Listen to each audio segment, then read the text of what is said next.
Chapter 301. A Gruish Item.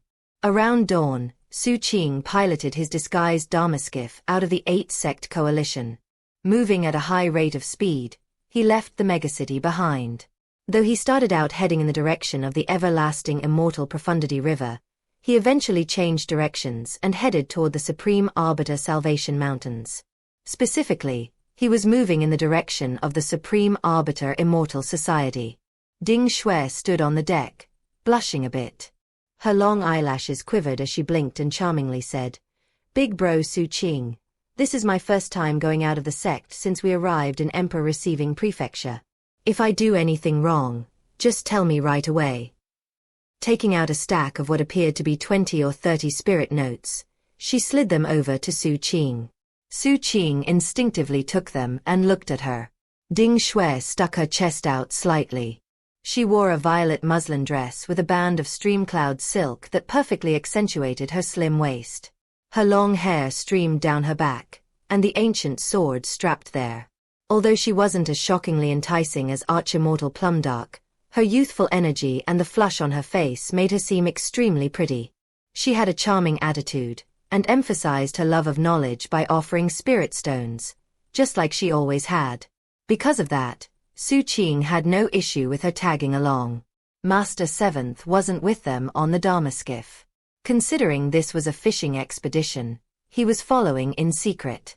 That was the best way to hook a fish.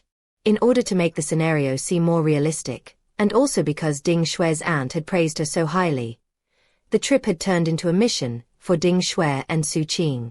They were tasked with inspecting a small nation that adhered to 7 blood eyes, yet had experienced some gruish phenomena lately. It wasn't lost on Xu Qing that Master Seventh had another reason for sending Ding Xue along. It was a chaotic world, and though she had broken through to Foundation establishment, she still didn't have a life flame. Some hard training would do her a lot of good. And of course, the best kind of hard training would involve seeing some of the true bitterness that existed in the world. What was really a surprise to Xu Qing was that Zhao Zhongheng was nowhere to be seen. He didn't ask about that, though. Taking the spirit notes and looking Ding Xue up and down, he calmly said, "Emperor Receiving Prefecture surpasses South Phoenix in every way. Once outside the sect, there's extreme danger everywhere. You need to be careful. Don't touch anything you see off the ship. It could be poisonous." Xu Qing felt very comfortable around Ding Xue. After he was done speaking, he sat down cross-legged and closed his eyes. Xu Qing had disguised both his face and his aura. Master Seventh wanted a fishing expedition, so going out without a disguise would have been too obvious. Ding Xue nodded. Inside, she was bursting with excitement. She had begged her aunt over and over again to be allowed to go on this trip, and it took a lot of convincing to make it happen. Seeing that Xu Qing was meditating, she was careful not to disturb him. Sitting cross-legged next to him, she looked at the scenery and occasionally gazed at Xu Qing. Though he was in disguise, she knew exactly what he really looked like. Every time she thought about his delicately beautiful, almost bewitching face, she blushed. She had seen a lot of people after arriving in the 8-sect coalition megacity, but none of them were remotely as attractive as Xu Qing. And that just made her more determined to win his affections. 3 days passed. For the most part, it was quiet on the Dharma skiff. Xu Qing meditated and Ding Xue watched him. Whenever he opened his eyes, she would take out some medicinal pills she had concocted to ask questions, and would accompany them with spirit notes. Xu Qing was very happy with how they got along. With a very small sample of each medicinal pill, he could use his command of medicinal knowledge to provide her with useful pointers. She always listened very carefully and would pay attention with adoring eyes. When she spoke, her voice was soft and pleasing to the ear, in such a way that those who heard her speak would instinctively want her to keep talking. That was something new, and when Xu Qing noticed it, it caused him to look at her a bit more closely. Ding Xue was secretly delighted. Her aunt had taught her how to talk like that. Meanwhile, she kept looking at the sky, as if seeking some sort of opportunity. Another 7 days went by. Eventually, the weather Ding Xue had been waiting for arrived. Thunder rumbled in the night, and lightning crackled. Rain started falling in buckets, turning everything outside of the Dharmaskiff into a haze. Ding Xue's face went pale as she sat there. She wasn't very far from Xu Qing, yet also wasn't very close. Every time the thunder boomed, she would shiver. Xu Qing opened his eyes and looked at her. Big bro Xu Qing, my daddy and mama were never around, so when storms came during the night, I would just huddle in the corner. I know I'm a cultivator now, but hearing thunder always makes me scared. And rainy nights are so cold. But I guess it's fine. I'll handle it. Keep working on your cultivation, big bro Xu Qing. Don't pay any attention to me. Ding Xue started out talking softly, and by the time she finished, her voice was little more than a tremulous whisper. I guess I'm used to it. She huddled into the corner looking incredibly pitiable. After some thought, Xu Qing took out a gourd of alcohol and handed it to her. Ha! Ding Xue said, stunned. Take a drink. It'll warm you up. Ding Xue hesitantly accepted the alcohol. She looked at it for a moment, then looked back at Xu Qing. Finally, she gritted her teeth and took a big swig. She immediately started coughing. Xu Qing quickly whipped out a medicinal pill. This'll suppress the coughing. Her expression blank, Ding Xue took the medicinal pill and looked back at Xu Qing. Thunder crashed, and she shivered. Xu Qing's expression was the same as ever as he looked out at the lightning and listened to the thunder and rain. For some reason, he found himself thinking about another rainy night about a month ago, on this very same boat, and a figure that sat valiantly on the railing. Eventually, he took out his willow flute, put it to his lips, and exhaled softly. The song drifted out onto the Dharmaskiff and into the night. The crashing thunder was like a drum beat accompanying the flute. The song contained the spirit of the Jianghu, and at the same time, perfectly encapsulated Xu Qing's thoughts and feelings. As the music played, Ding Xue's eyes went wide with fascination.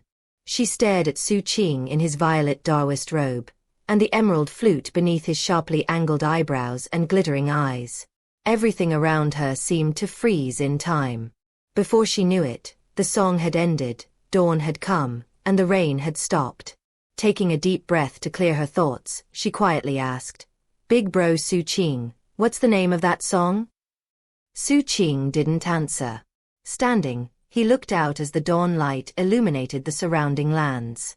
Specifically, he was looking at a small nation off in the distance.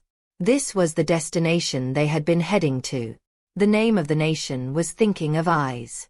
It was a human nation that had long been independent. But things changed when 7 Blood Eyes arrived.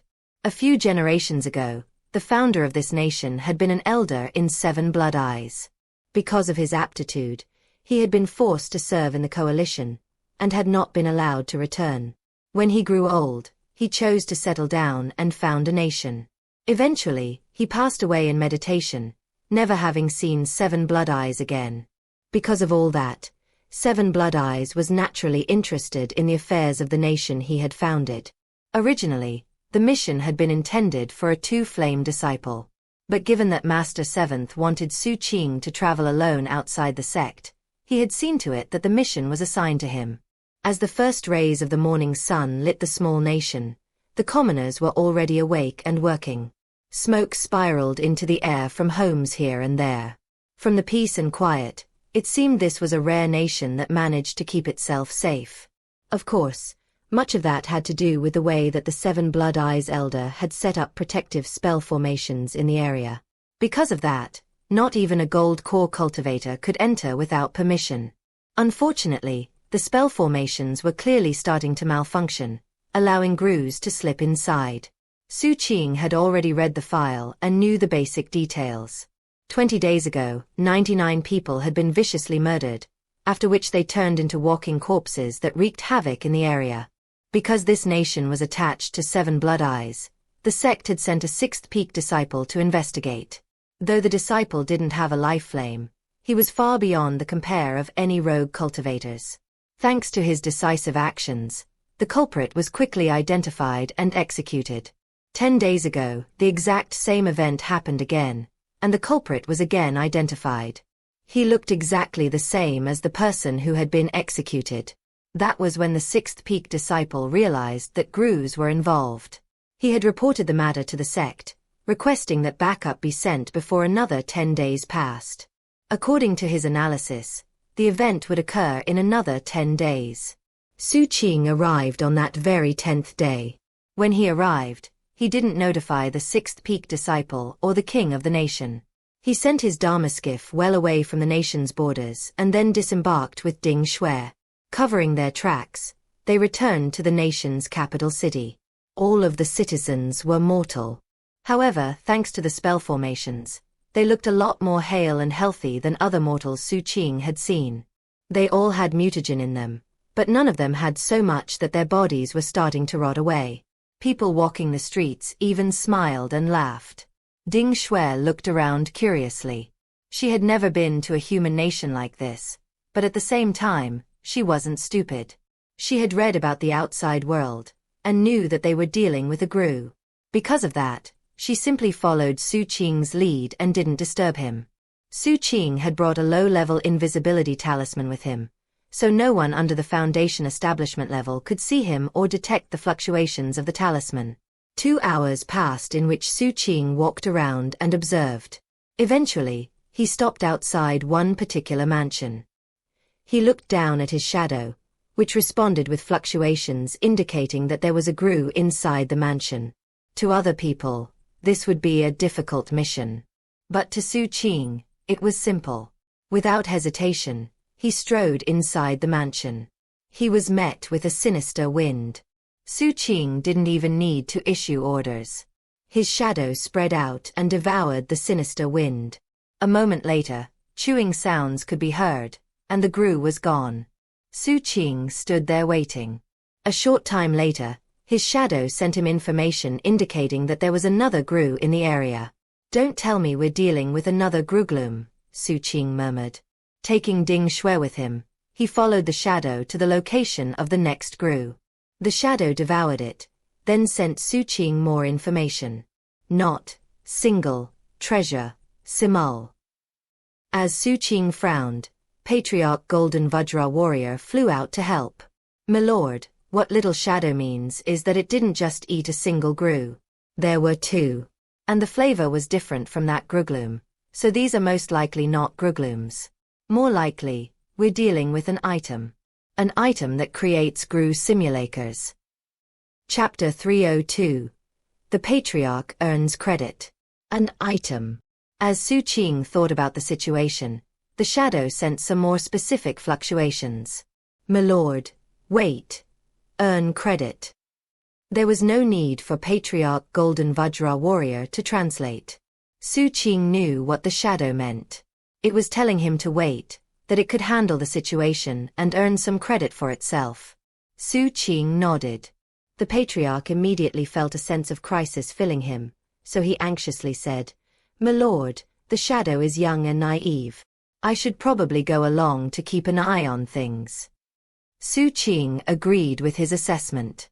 A moment later, his shadow vanished into the ground, and the Patriarch sent the black skewer flying off out of sight. Xu Qing sat down cross-legged on the roof of the building and waited. Ding Shui blinked a few times. She couldn't see his shadow, and the skewer could move at speeds comparable to the 2-flame level, so she couldn't see it either. However, given that Xu Qing was sitting down, she sat down next to him and took out a box of pastries. 1. Xu Qing looked at her. "Big bro Xu Qing, I made all these snacks personally. I'm not sure how good they are. I probably need some practice. Before I make them for my aunt, uncle, and grandpa, do you mind helping me try them? Maybe you can give me some advice to make them better." Boo. Out of habit, Ding Shui produced a spirit note. After a moment of thought, Xu Qing sent his senses out into the area. Though he couldn't find any trace of his master, he had the sense that his master was watching him. Declining to accept the spirit note, he tried one of the pastries. Not bad.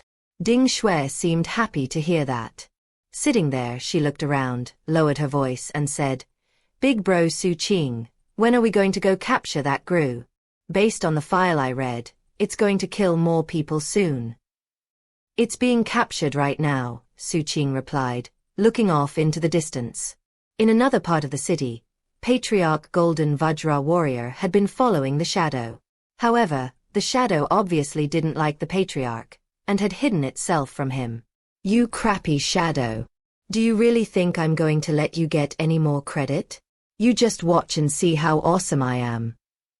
Snorting coldly in his heart, the Patriarch changed directions, then took human form. He changed his clothing though, making him look exactly like the local commoners. Then he disappeared into the crowd. Time passed.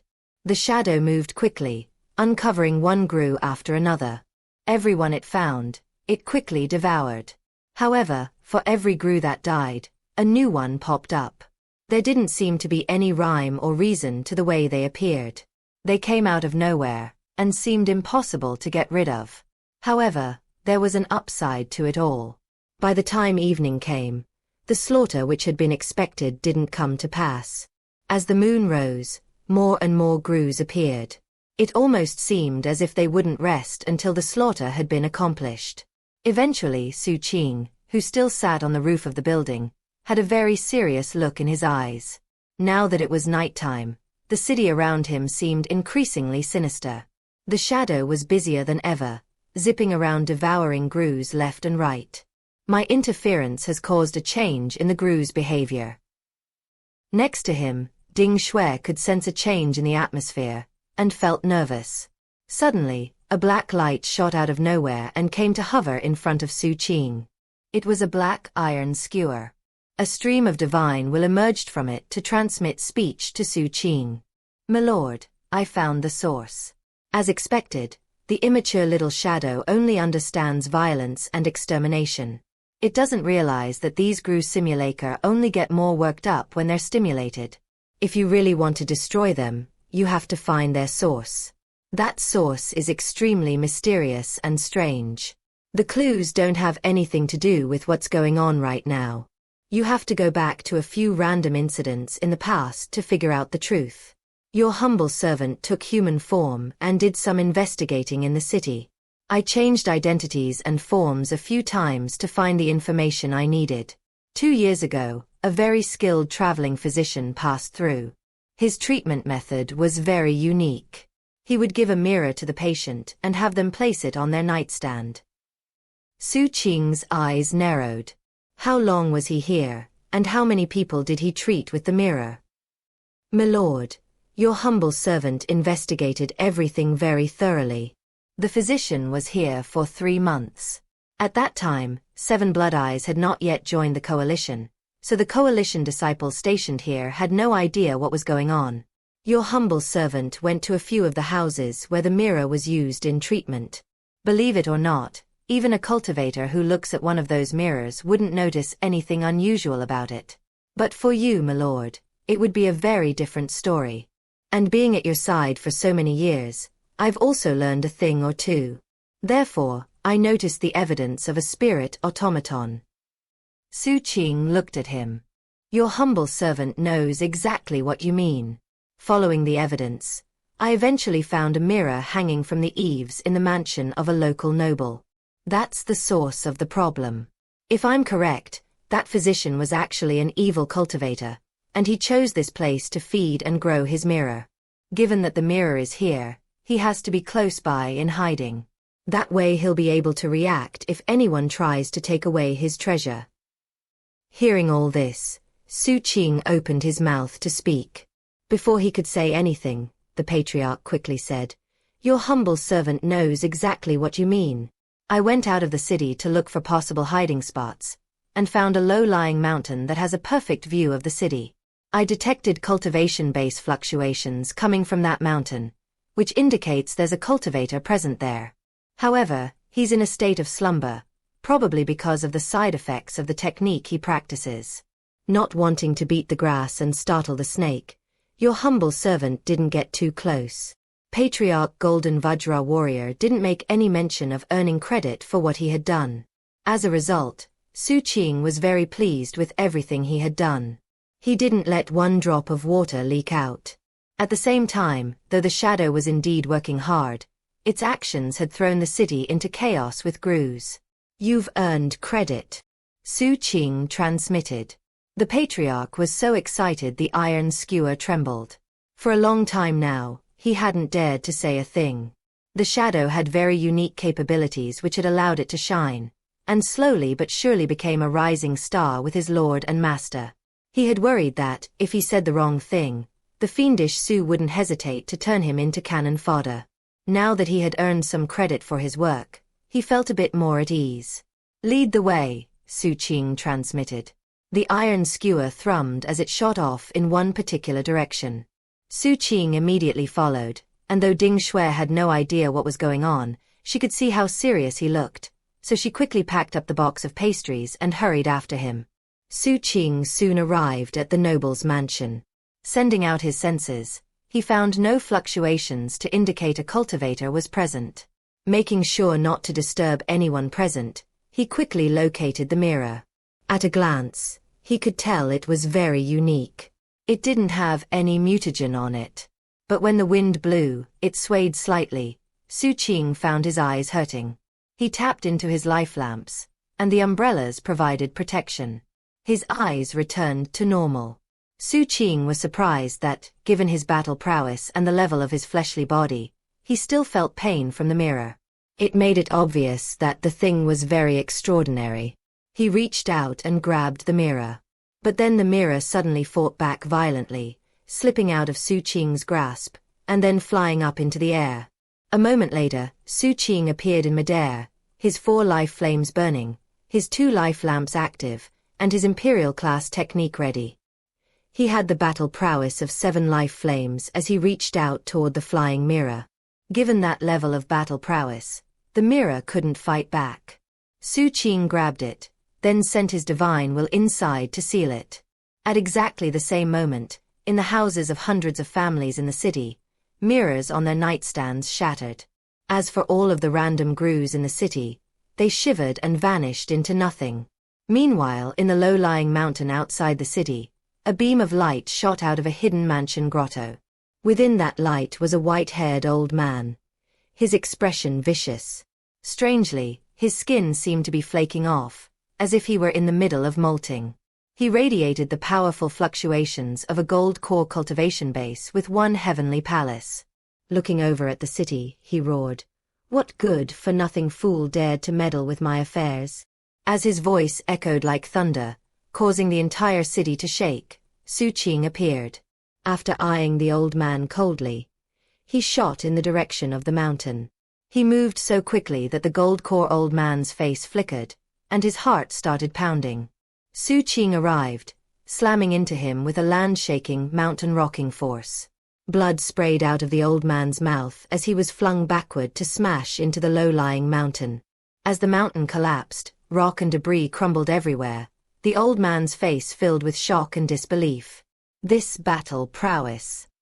Xu Qing's expression was placid, but his eyes were as cold as ice. Only a cultivator with 2 heavenly palaces could possibly be a match for him.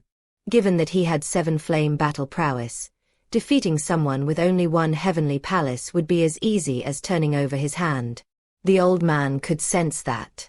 Still coughing up blood, he unhesitatingly fled, tapping into an evil technique to become a blood-colored shadow that accelerated dramatically. However, that was when the golden crow manifested behind Xu Qing. Its piercing cry caused the old man's pupils to constrict as Xu Qing closed in on him. "You're Xu Qing from the 8-sect coalition." The old man's scalp tingled when he saw the golden crow and realized who Xu Qing was. It was too late for him to escape. Xu Qing caught up and unleashed a fist strike, and the old man had no choice but to block it with his heavenly palace. The palace shattered, revealing a shriveled gold core. Letting loose a piercing cry, the golden crow devoured it. The old man screamed as he coughed up blood like mad. Xu Qing's hand, wreathed in balefire, latched onto the top of his head. And then balefire spread out to cover his entire body. His screams echoed high into the sky. Rogue cultivators simply couldn't compare to cultivators from a powerful sect. And that wasn't to mention that the old man only had 3 life flames when he stepped into gold core. From his foundation to his aptitude to his techniques, he simply didn't exist on the same level as Xu Qing. As balefire consumed him, his soul was extracted and sucked into Xu Qing, where Xu Qing imprisoned it in his first Dharma aperture. However, as Xu Qing did that, his expression flickered. Thunderous rumblings suddenly filled the area as 7 figures descended from the clouds above. All of them had greedy expressions on their faces as they closed in on Xu Qing. Another majestic figure appeared, behind whom glittered 3 heavenly palaces, surrounding their face with a bright, holy aura. Xu Qing, I've been waiting for you to leave the 8-sect coalition. 1. The word pastries here is dim tu sam 1 in Cantonese. In other words, it's the same word for dim sum. However, the dim sum that most Westerners know is not really a thing in the northern parts of China, where the author is from. In the city where the Deathblade clan hails from in North China, when you go to get dim sum, the restaurant doesn't use that word. It's just called Cantonese cuisine. In fact, in the north, dim sum generally just means snacks, usually some kind of pastry or dessert-like item. 2. Ding Shui specifically mentions her maternal grandfather. Remember, she's not blood-related to Master 7th. So the grandfather she's mentioning is Sir Bloodsmelter. Chapter 303. Master, help. Xu Qing had no idea if these people were at all connected to the old man he had just killed. Their clothing didn't provide any clues. Whether it was the 7 people rushing toward him, or the middle-aged man with the 3 palaces, he didn't recognize any of them. That said, he didn't get the sense that they were working with the old man. It seemed more like they had just been lying in wait for him here. Most likely, they had been waiting to make sure he didn't have any Dao protectors before finally making a move. To do that, they must have had a way to keep tabs on him. And only people from the coalition would be capable of getting information like that. Given his disguise, there was no way any outsider would know about his mission and destination. Did the Soaring Cloud Sword sect sell information about me? He thought as he backed up. Though he was fast enough to keep distance between himself and the 7 pursuers, there was no way he could move faster than someone in the 3 palace level. Think you can get away? The 3 palace cultivator said in a sinister voice. Then he moved so quickly Xu Qing could hardly track his movement. Bursting with killing intent, he appeared right in front of Xu Qing. In that moment of crisis, Xu Qing's Violet Heaven's supreme limitless crown appeared, creating a protective power that formed a barrier between him and the 3 palace cultivator. A boom rang out, and blood oozed out of the corners of Xu Qing's mouth. Though he could at least defend himself against 3 palace power, he would sustain injuries doing so. The difference between the levels of power was just too great. Xu Qing's pupils constricted as, without the slightest hesitation, he started fleeing at top speed. The 3 palace cultivator hovered in place, coldly watching him retreat. He made no attempt to give chase, and instead scanned the area to confirm whether or not Xu Qing had a Dao protector. The others, in contrast, chased after him with avarice in their eyes. The pursuers all had extraordinary cultivation bases, all of them being gold core experts with heavenly palaces. 5 of them had 1 palace, and the remaining 2 had 2 palaces. The power of their magical techniques caused the ground to quake, and the noise caused ripples and distortions in the air. The shockwaves caused the surrounding mountainous landscape to crumble. Being beset by so many attacks, Xu Qing's hands flew into incantation gestures, which caused streams of water vapor to transform into roaring sea beasts. As the booms rang out, Xu Qing coughed up a mouthful of blood, and his eyes filled with killing intent. He was facing a lot of opponents, and each one of them was extraordinary. There was obviously no way he could fight back against all of them at the same time. All he could do was defend himself and try to get away as quickly as possible. Already, he looked a bit broken down. The defenses provided by the Violet Heaven's supreme limitless crown were quivering under the assault of so many magical techniques. From a distance, it was possible to see terrifying fluctuations spreading out, the power of the gold core level creating a deadly encirclement that slowly surrounded Xu Qing. His expression was very unsightly as he unleashed the 9-fold summoning, creating massive wave after wave that spread out in all directions. Except right then, a piercing sound shot forth from the three-palace gold core cultivator. He approached Xu Qing, radiating a threatening air, surrounded by dazzling light that made him seem almost holy. And yet, his eyes still flickered with suspicion. "You really don't have a Dao protector?" Just then, Xu Qing looked up, his eyes wild, and shouted, "Master! Master, help!" The moment the words left his mouth, his enemies' faces fell, and they turned to look in the direction he had just shouted. Xu Qing took advantage of that moment to push his cultivation base as hard as he could, and burst away at top speed. He also produced his Dharma skiff, giving him an even bigger boost. Tapping into its godliness, he became a bright beam of light. "Are you kidding me?" The three-palace cultivator sneered. And yet, he still didn't give chase. All of a sudden, ripples erupted in front of the fleeing Xu Qing, and a massive illusory hand appeared, which smashed into his Dharma skiff. A boom rang out as the Dharma skiff self-detonated.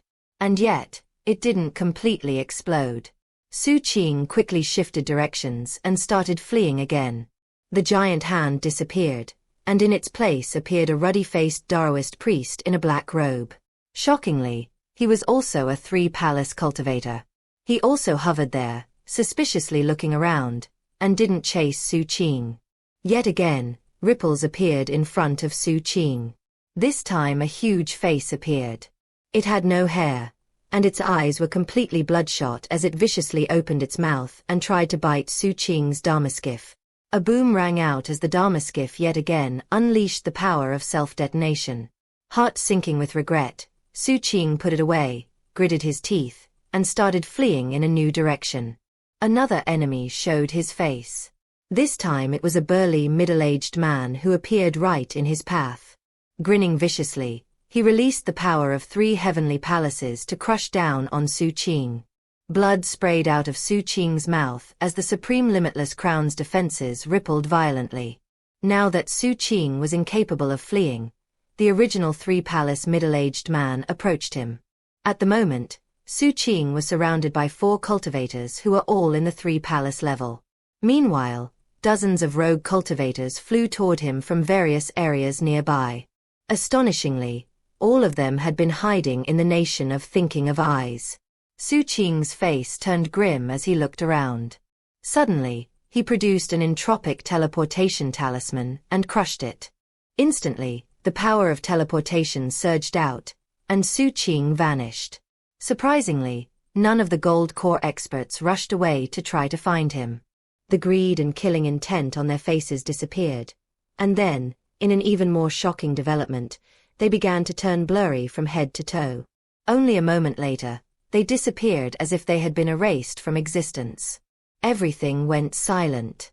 About an hour later, one area of the ground suddenly started to ripple.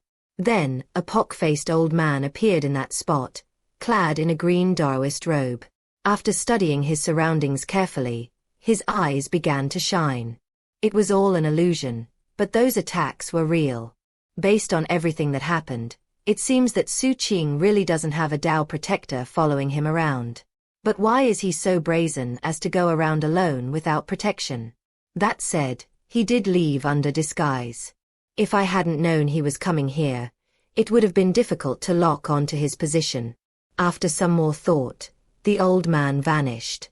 Meanwhile, in the wilderness some distance away, Xu Qing materialized. As soon as he appeared, he coughed up a mouthful of blood, then took out a jade slip to send a voice message to the sect. Before he could, the ground beneath him sank down, revealing a massive mouth that opened to devour him. Face falling, he flew up into the sky.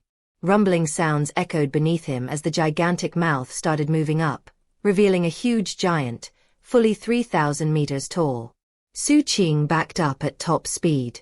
However, in the blink of an eye, the air behind him rippled as the pock-faced old man appeared. As he took a step forward, 5 heavenly palaces materialized behind him, creating an immense force of pressure that weighed down on Xu Qing. Xu Qing shivered as blood erupted from his mouth and his defenses vibrated wildly. Without any hesitation, He pulled out another entropic teleportation talisman and prepared to crush it. But then, a calm voice echoed out from behind him. Be sealed.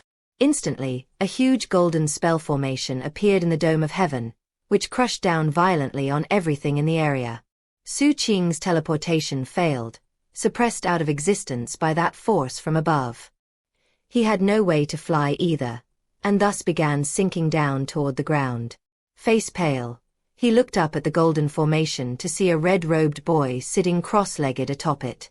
Shockingly, 5 heavenly palaces hovered above him. As the formation rotated, cracking sounds rang out from inside Xu Qing. The defenses from the supreme limitless crown wavered, and he dropped closer to the ground. Then, a boom echoed out as he landed down below. Suddenly, innumerable strands of black hair appeared around him, wrapping him up. At the same time, a corrosive force began to seep into the defenses of the supreme limitless crown. As Xu Qing's defenses dissolved, the boy looked at the green-robed man and the giant, and said, "There really isn't a Tao protector. The rest of you were being too cautious. Besides, even if he did have a Tao protector, we're all just here in clone form. Worst-case scenario, we lose our clones. Who cares? Whatever. In the end, it doesn't matter. We're going to accomplish our mission no matter what happens. Even if 7 Blood Eyes is on a little fishing expedition, we're ready for that." He performed an incantation gesture, and majestic power erupted from him, creating an exterminating force that descended directly toward Xu Qing. Right during that moment of extreme crisis, an irritated voice echoed out. 3 people. That's it. And you're all clones? Talk about boring. Master Seventh stepped out of nowhere right in front of Xu Qing. He flicked his sleeve, and the hair surrounding Xu Qing disintegrated. He turned to look at the giant, whose face fell. Then the giant's body trembled, and before it could even try to fight back, it exploded. Next, Master Seventh looked at the pock-faced old man. The old man shivered, and a moment later, collapsed into ashes. Finally was the boy, whose eyes were as wide as saucers. When Master Seventh looked at him, he vibrated for a moment before exploding into a blood rain. All of them were wiped out of existence by Master Seventh's mere gaze. Xu Qing no longer looked grim-faced like before. His expression was back to normal, and his wounds vanished. As he looked up into the sky, he heard Master Seventh continuing to speak. "I can understand it though," he said coolly. "We're not dealing with idiots, after all. But even though they came as clones, do they really think that means they can get away scot-free?" He made a grasping motion in the direction where the giant had exploded. The air there distorted, as though time itself were flowing differently. The chunks of flesh and blood flew back together, once again forming into the shape of a giant, whose eyes shone with terror and disbelief. "You." Before he could finish speaking, Master Seventh chopped his hand down. A twang rang out like the sound of a taut thread being severed. Then, shockingly, an actual thread appeared on the giant's head, almost like silk. The thread was collapsing, starting from the giant's head, and moving in a specific direction. As the giant stood there agape, a blood-curdling scream rang out from nowhere. Then the giant slumped. Blood sprayed out of his mouth, and he screamed miserably as his body collapsed into pieces. This time, the body vanished into nothing. What was more, the true body of the clone, wherever it was hiding, had also been wiped out of existence by Master Seventh's secret magic. Xu Qing's eyes went wide. If a clone had 5 heavenly palaces, he had to wonder about the cultivation base of the true body. Presumably, it had to be in the nascent soul level. As Xu Qing wondered about that, Master Seventh turned his attention to the pock-faced old man. The same thing happened. When the old man formed anew, his face fell and he screamed, "Forgive me, Master Seventh. I can." Before he could say anything more, Master Seventh waved his hand sharply to collect the man's soul. As Xu Qing watched that happen with regret, he tentatively said, "Master, is there any chance you could give me some of those souls to imprison in my Dharma apertures? Hunters hunt for themselves. I'm not responsible for giving you prey. I'll give you weapons and abilities. Nothing more. He pinched his fingers together, and a thread appeared, coming out of the old man's head. As it collapsed, another miserable scream rang out. The true form and the clone collapsed together, and were then gathered up by Master Seventh. Next, Master Seventh flicked his sleeve, and the blood where the boy had exploded gathered together.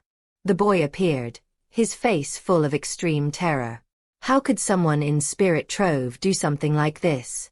How could you trace a clone back to its true form? What is your real cultivation base? He backed up and waved his hands out in front of him, causing a host of flowing spell formations to spring up. Then he fled. However, Master Seventh just waved his hand, causing the boy's true form to collapse. His clone also vanished, collected up by Master Seventh. When Xu Qing realized he wasn't going to get a single one of the souls, he thought back to what the captain had said back at that immortal hot spring, about Master being soft-hearted. Trying to sound wronged like the captain had, Xu Qing said, "Master, my Dharma skiff self-detonated twice in a row. I also used 2 entropic teleportation talismans." Master Seventh smiled mysteriously at him, then nodded. "Since you put it that way, I suppose I should make it up to you." He waved his hand, and the vanishing clone of the boy shivered, and a discarnate soul flew out. Master Seventh grabbed it, crushed it into 59 fragments of soul power, and then pushed it into Xu Qing. Xu Qing shivered as the 59 fragments of soul power, which were equivalent to the soul of a gold core cultivator with 1 heavenly palace, rushed to dozens of his Dharma apertures, causing their flames to burn even brighter. Chapter 304. A Good Study Method. 59 portions of soul power swept through Xu Qing, causing 59 Dharma apertures to erupt with power to suppress the power. Because there was so much, it would take time to fully assimilate. Therefore, Xu Qing dropped into a cross-legged position and began working. Meanwhile, Master Seventh glanced around and puckered his lips. "I can't believe it was shrimps like this that came. How boring." He flicked his sleeve, causing what appeared to be an ordinary Dharma skiff to appear. In shape and size, it looked very similar to Xu Qing's, except it was slightly more dilapidated. That said, it had very strong godliness flowing through it. Ding Shui lay on the deck of the Dharma skiff. Obviously, Master Seventh took her away before Xu Qing started fighting with the old man. Having just regained consciousness, she sat up with a dazed look on her face. Then she noticed Master Seventh down below, and her jaw nearly dropped. "Uncle." Then she noticed Xu Qing, sweat dripping down his face as he sat cross-legged in meditation next to Master Seventh. Seeing the invisible heat radiating off of him, she hesitated. "What happened, Uncle? What are you doing here? And what happened to big bro Xu Qing?" She blinked a few times, and suddenly had a very bad feeling which manifested in a bright red blush. "No way. Don't tell me that Uncle was following us the whole time. Does that mean he saw everything I did?" Ding Shui's blush grew even deeper and redder. The idea of an adult in her family seeing her act so coquettishly was absolutely mortifying to her. When Master Seventh saw the look on her face, and her blush, he laughed heartily. He had, of course, seen everything. "Uncle!" she snapped, stamping her foot and pouting. Master Seventh cleared his throat. "I saw nothing. Nothing at all." Considering that Master Seventh had no male heir, it was no surprise that he loved spoiling his niece. Still chuckling, he flicked his sleeve to wrap up Xu Qing, then flew up to the boat. Once aboard, he tossed Xu Qing off to one side of the Dharma skiff. Then he waved his hand, causing a soul pearl to appear on his palm. Just as he was about to devour it, he noticed Ding Shui looking worriedly at Xu Qing. Obviously she was concerned with how Master Seventh had roughly tossed Xu Qing to the side. "He's tough," Master Seventh said, trying to hide the sinking feeling in his heart. "Don't worry." Stepping to Master Seventh and grabbing his arm, Ding Shui pouted again and said, "Uncle, don't forget that Xu Qing is still young. He's still growing. Can't you be a little less rough?" Okay. Once we're back, I'll make sure to say a lot of good things about you to Ant. Master Seventh looked at Ding Shui, then at Xu Qing, who hadn't reacted at all, and was still assimilating the soul power. Finally, he sighed and mused that now he was finally starting to understand what his highest-ranking apprentice had to deal with all the time. Nodding helplessly, he took the soul pearl and pressed it into Ding Shui's forehead, then patted her gently. All right. You go and work on your cultivation. That soul pearl should keep you going all the way until you reach the 1 flame level. Thank you, uncle. Looking very happy, Ding Shui sat down cross-legged next to Xu Qing, closed her eyes, and started meditating. Master Seventh looked at the two of them and sighed a few more times. Then he walked to the prow and stood there, hands clasped behind his back. After scanning the area, he snorted coldly and then piloted the ship off into the distance.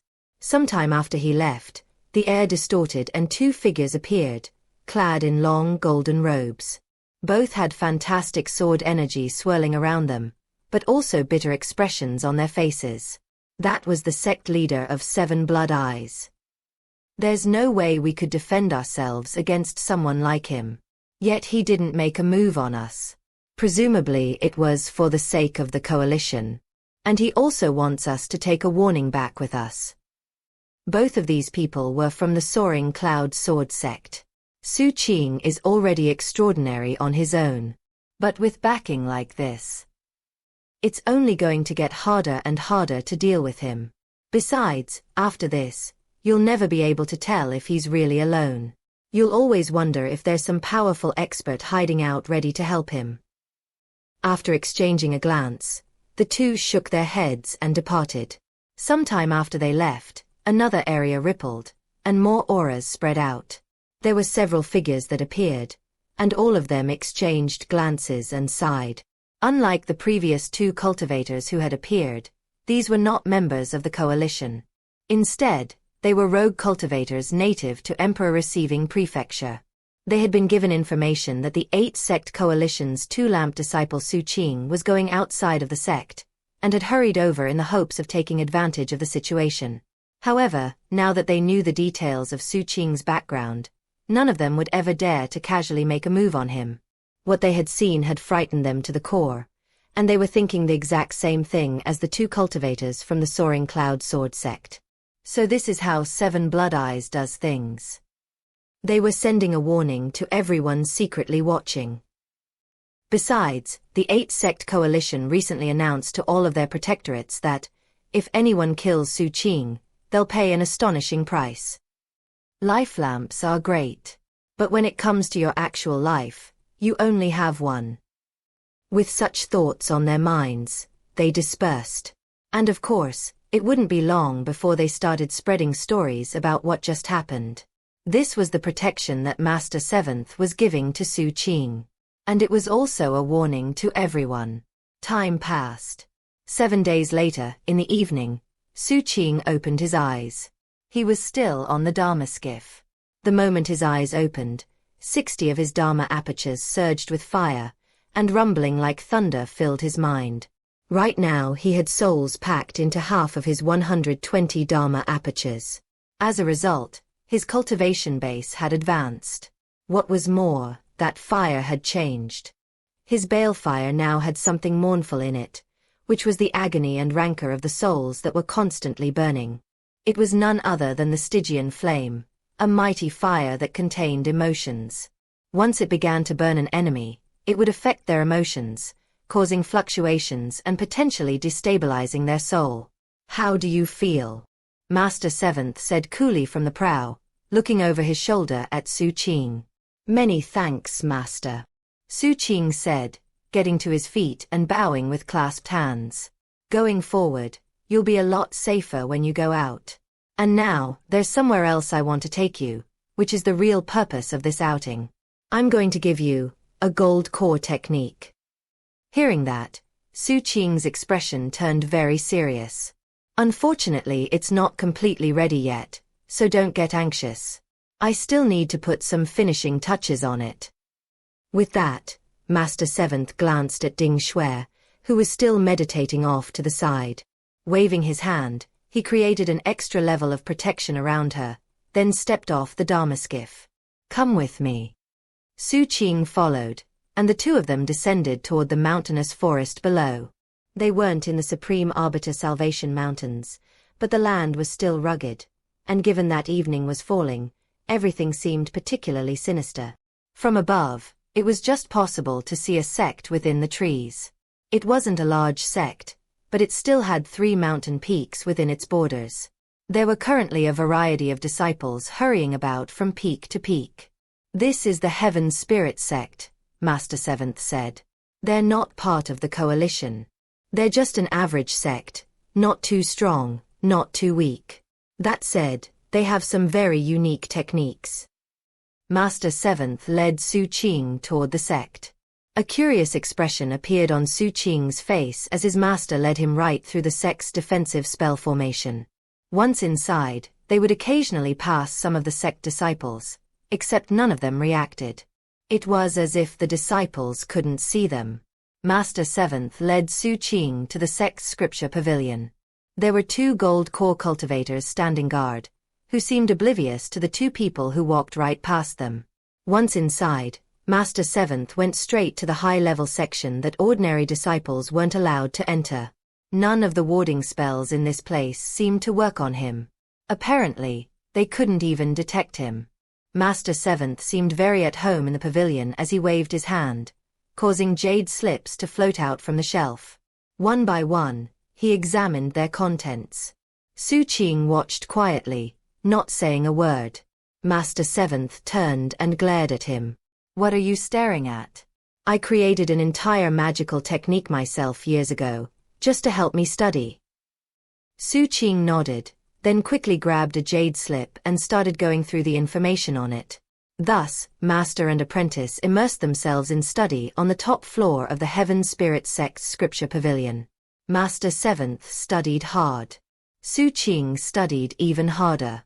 In fact, when Xu Qing found some jade slips that pertained to plants and vegetation native to Emperor-receiving prefecture, he became completely immersed in knowledge. A few days later, Master Seventh finished with the final jade slip he wanted to examine. He sighed. "Not bad. Not bad at all. As it turns out, this Heaven Spirit sect has some marvelous ways of controlling Dharma force.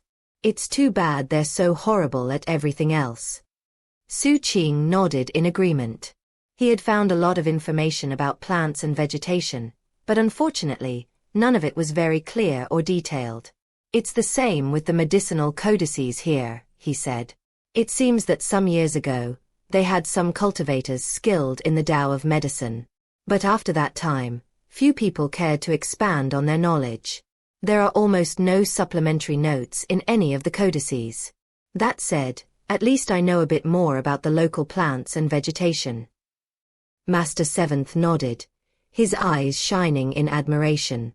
A love of knowledge is a good thing to have. Clasping his hands behind his back, he led Xu Qing out of the scripture pavilion. On the way back, Xu Qing hesitated briefly, then asked, "Master, I really do love knowledge and learning. Is there any chance you could teach me that magical technique related to study?" Master Seventh glanced at him, and the admiration in his eyes grew even stronger. He nodded in satisfaction.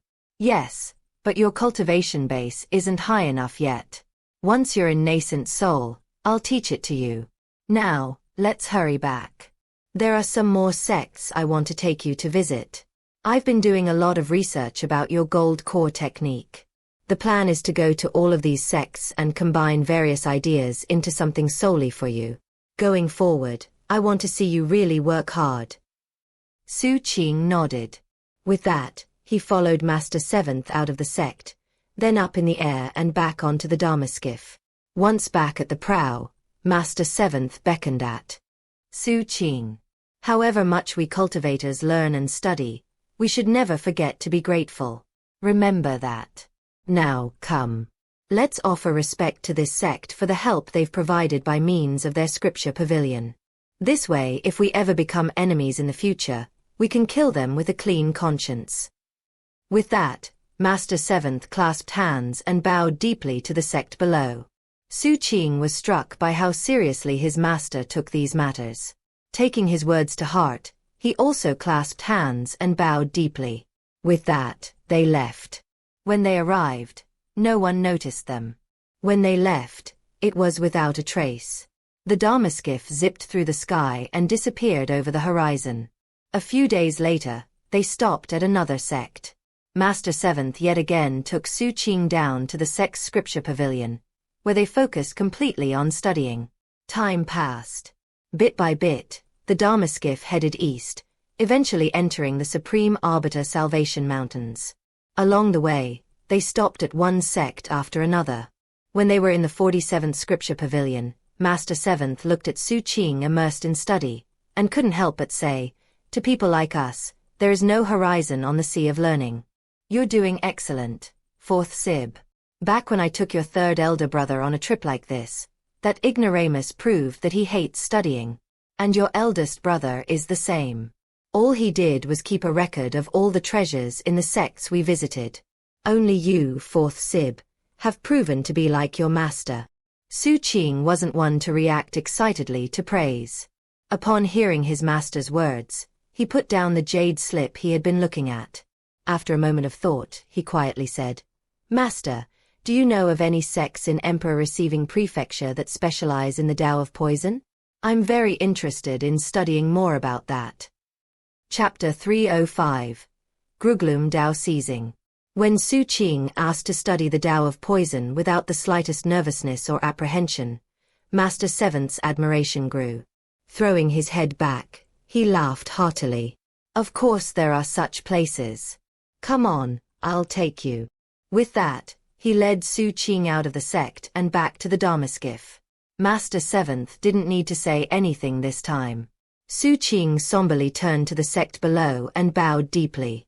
Master Seventh looked pleased as he did the same thing. Meanwhile, Ding Shui was still working on her cultivation. Apparently, her aptitude was nothing out of the ordinary, so even with the help of that soul pearl, she was still having difficulty opening her Dharma apertures. Time passed in which Master Seventh and Xu Qing focused on study. A month later, after the Dharma skiff was deep into the eastern part of Emperor Receiving Prefecture, Master Seventh felt he had reached the point where he could create a technique for Xu Qing. That was when the session of study reached its end. Xu Qing had benefited a lot when it came to plants and vegetation, as well as the Tao of Poison.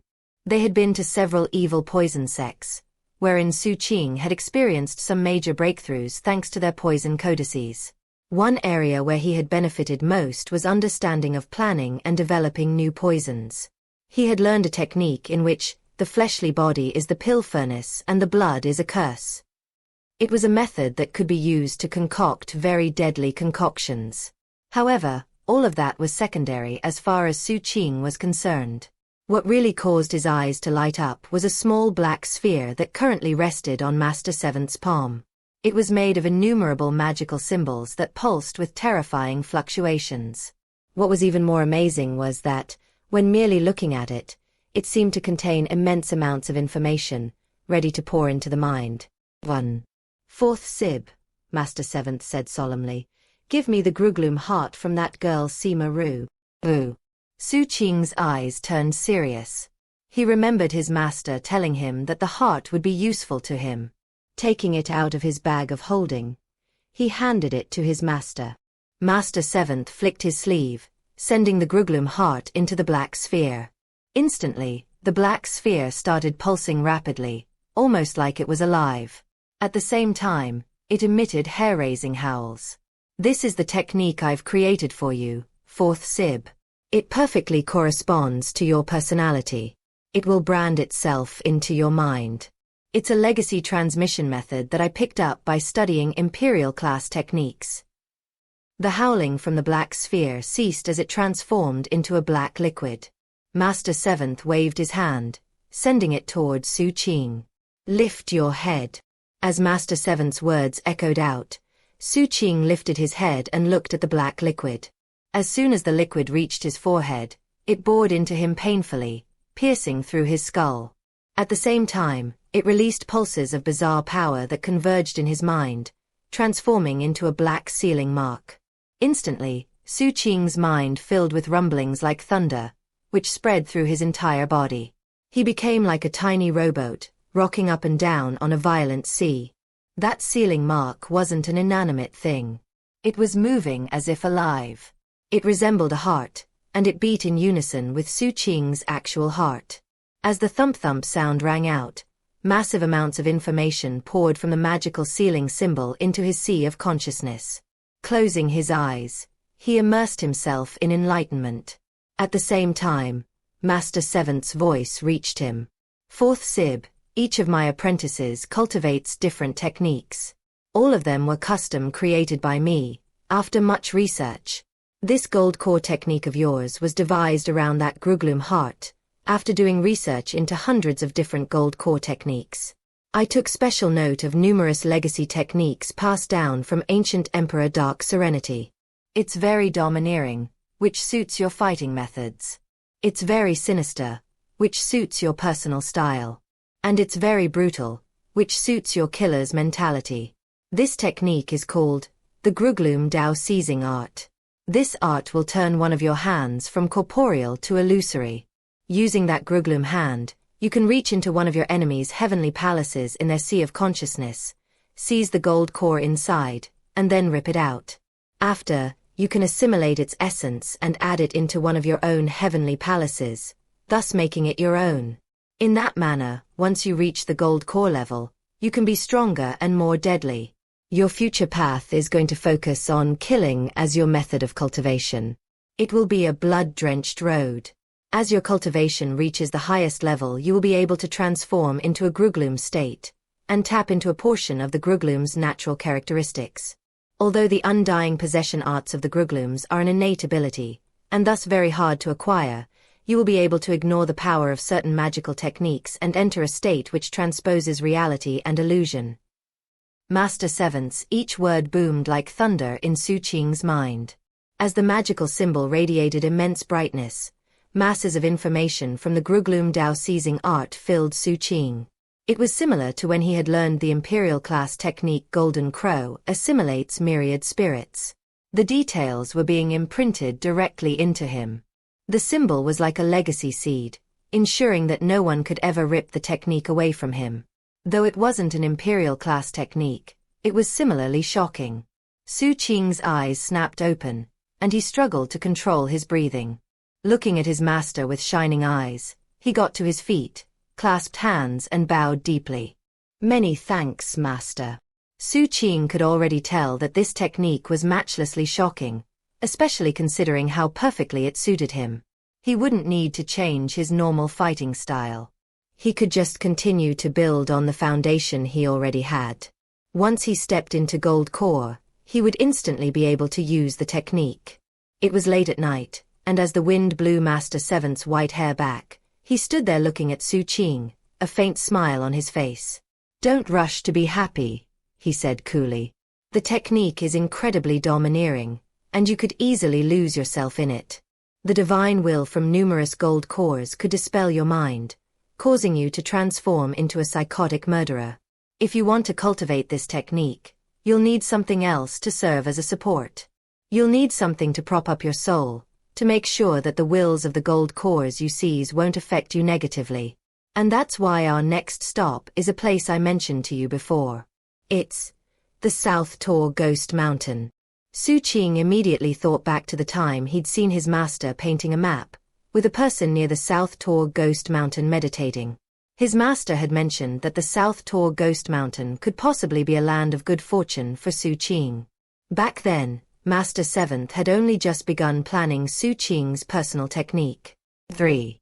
Realizing that, Xu Qing felt even more grateful than before. "Let's go," Master Seventh said. "When we get to the South Tor Ghost Mountain, you'll implant a god into your heart." There were obviously deep implications in Master Seventh's words. Before Xu Qing could ask any questions, he flicked his sleeve, and the Dharma skiff rumbled to life. Considering they had already been traveling east, the South Tor Ghost Mountain wasn't very far. Along the way, Ding Shui opened her eyes. She had finally opened her 30th Dharma aperture and ignited her first life flame. It was with much excitement that she rushed to the prow and entered the profound radiant state. Looking at her, Xu Qing sighed and thought back to how difficult it had been for him to open his first life flame. In contrast, the doting Master Seventh had given a soul pearl to Ding Shui without any fanfare at all. All of a sudden, Xu Qing realized what it must feel like to be the captain. Master Seventh glared at him. Girls should get love. Boys should get tough love. Hearing that, Ding Shui covered her mouth and laughed softly. Producing her snack box, she opened it and handed a pastry to Master Seventh, who took it in delight. Then Ding Shui surreptitiously handed a larger pastry to Xu Qing. Xu Qing took it, then glanced at Master Seventh. Master Seventh glared back at him.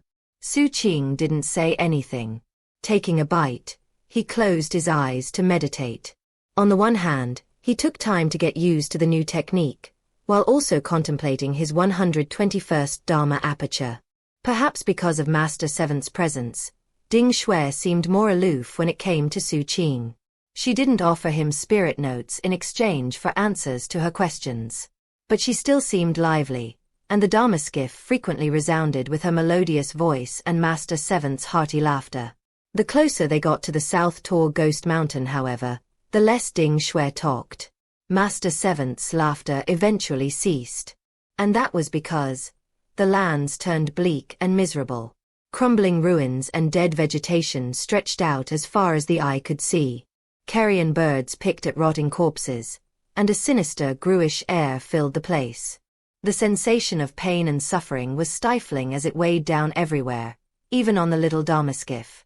Eventually, Xu Qing caught sight of a huge mountain off in the distance. It was massive, reaching high into the sky. Looking closely at it, it resembled a gargantuan human form, seated cross-legged in meditation. Its facial features were hard to make out considering how much dirt covered it. But it seemed vicious. It wore a suit of armor, and had a huge bladed weapon in its hands. A world rested on each of its shoulders. It looked like a vicious god. Seeing it, Xu Qing was deeply shaken as he was overwhelmed with the sensation that he wasn't looking at a mountain, but rather at a massive ghostly figure.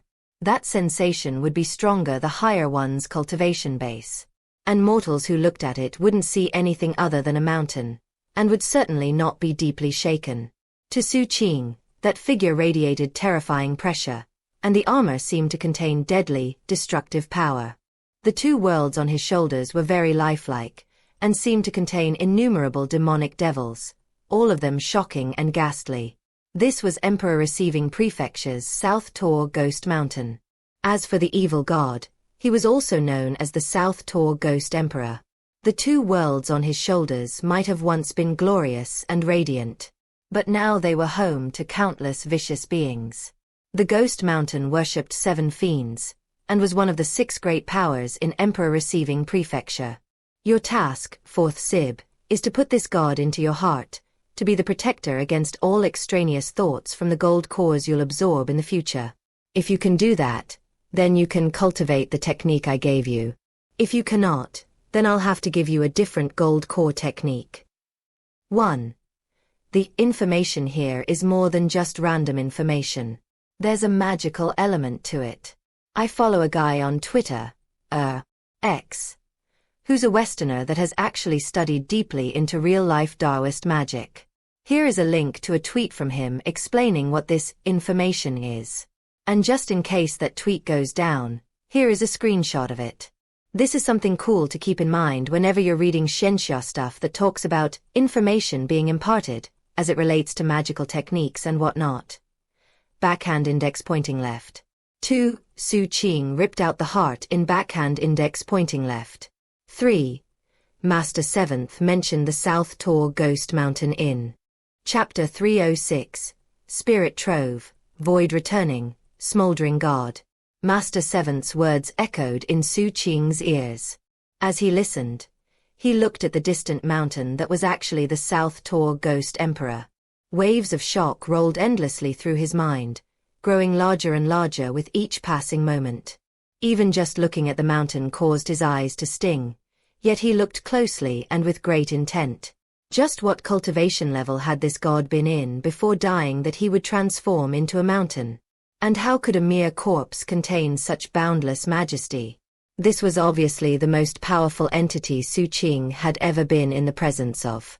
Not even Join could compare, and from what he could tell, that Sea Lizard Patriarch wasn't even on the same level as the South Tor Ghost Emperor. Only the god Miga that Xu Qing saw on the mural in the Merfolk Isles could possibly compare. That was also where Xu Qing got his first life lamp. Xu Qing hadn't forgotten that Miga also had 2 worlds on his shoulders. He wasn't sure if that was some special feature of a specific cultivation level, but the memory had never left him. 1. And then Master 7th continued talking. 4th Sib, the time has come for me to pull back the curtain regarding how cultivation works in the revered ancient mainland. You need to have a clear understanding. After the gold core level with its heavenly palaces, cultivators proceed to the nascent soul level.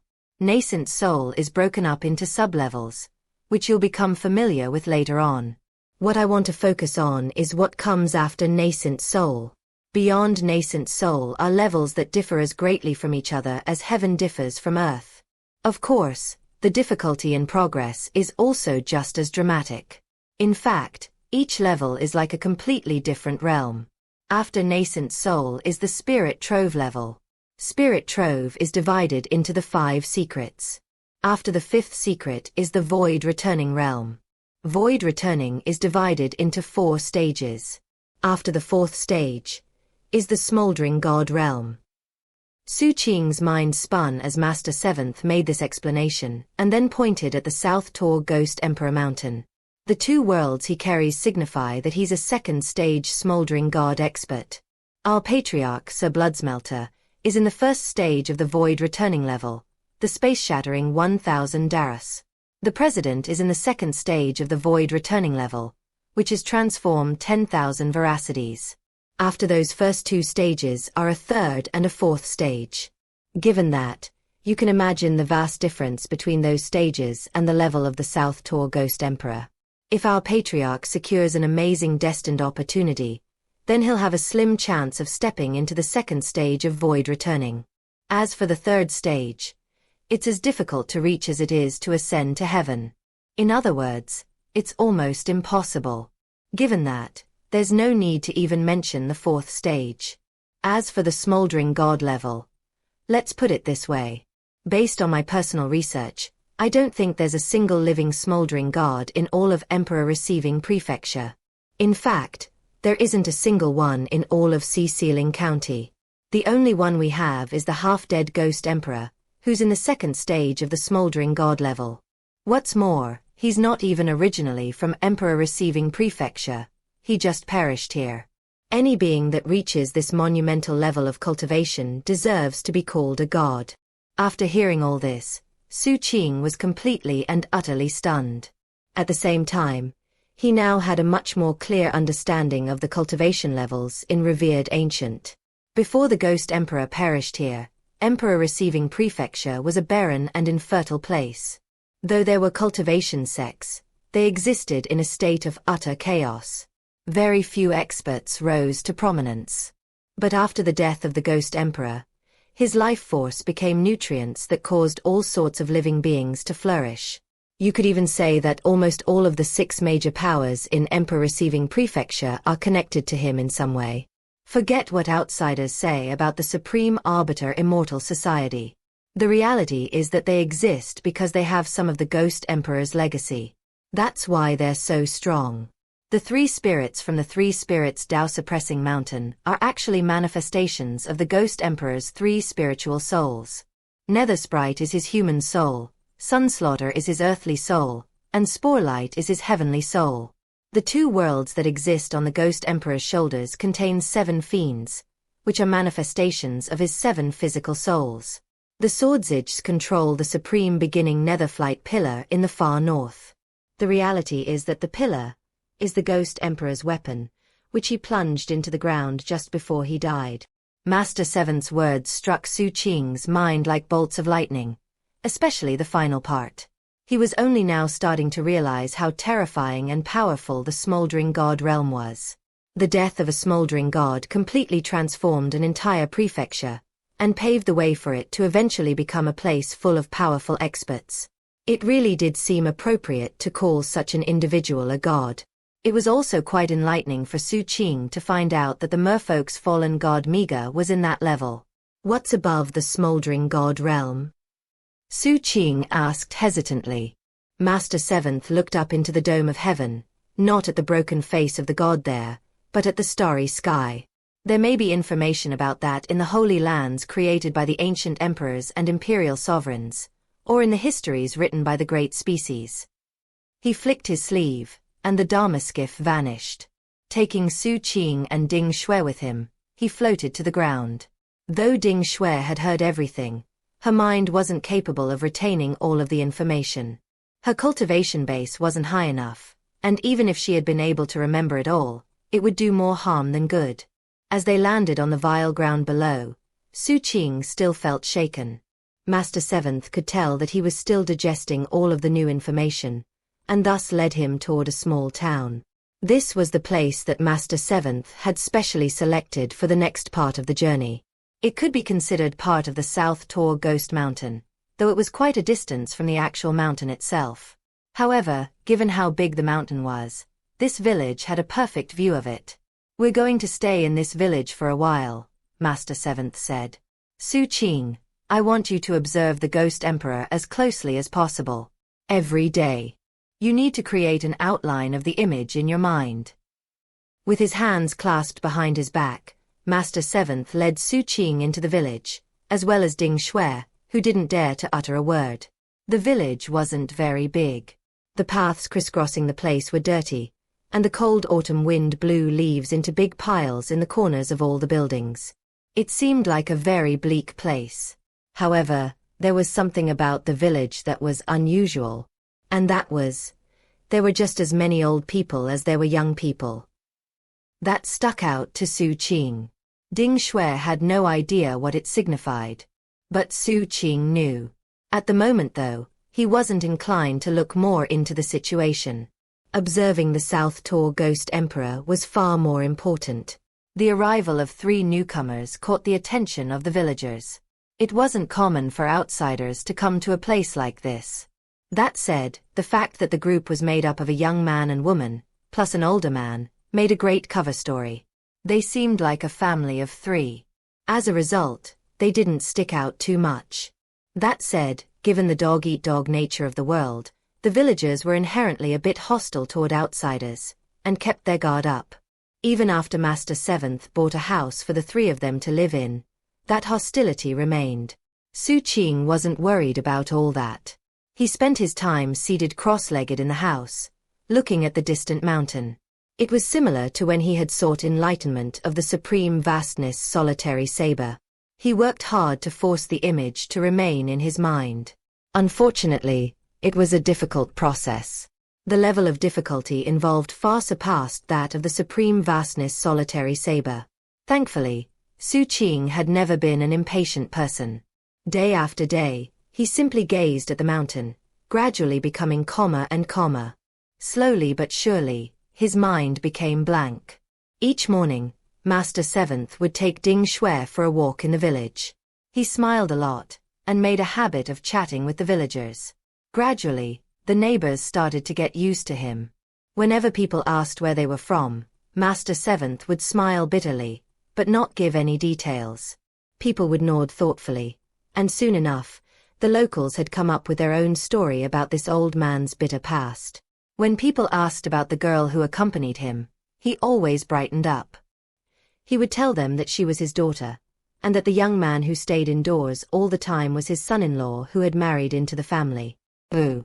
When Ding Shui heard Master Seventh saying such things, she was very pleased, and often blushed wildly. In that manner, the 3 of them settled down into the village. Days passed in peace and quiet. Xu Qing sought enlightenment on a daily basis, and Master Seventh took Ding Shui out and about.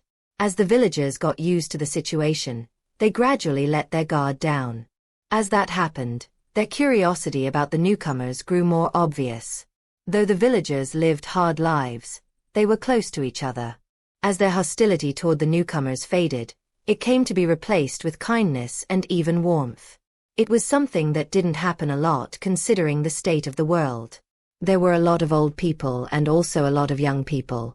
That indicated that it had been many years since any true danger threatened this village. That was the only way so many defenseless elderly and young ones could survive. There was a schoolhouse in one corner of the village, where the local teacher taught the children to read and write. Every day it was possible to hear the young voices joining together to read passages during class, and that brought smiles to the faces of the villagers. There was one child among the group that Master Seventh took a liking to. He appeared to be 8 or 9, and was good-looking. He was different from the other children in that he was very clean, from his clothing to his face. He had a small leather bag that he carried his books in, and was always extremely polite.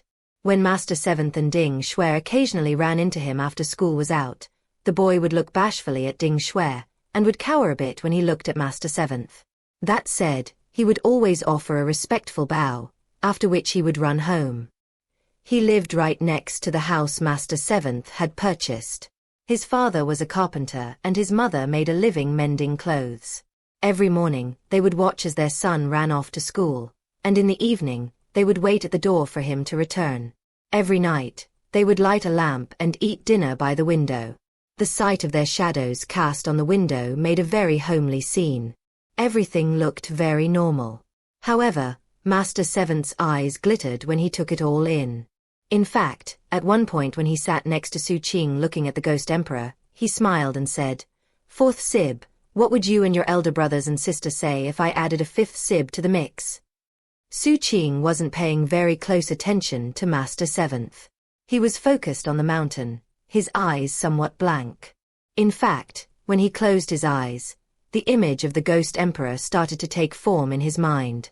The process wasn't complete, but when he visualized the mountain, bits of divine resonance would start to form. Master Seventh said, suddenly turning to look at Xu Qing, his eyes flickering with surprise. That fast. It hasn't even been a month yet. Not bad at all. It's almost on the same level as me, back in the day. Master Seventh suddenly stopped talking, and his eyes went wide. What's the little punk doing? I told him to visualize the mountain. Just knowing its basic shape is enough.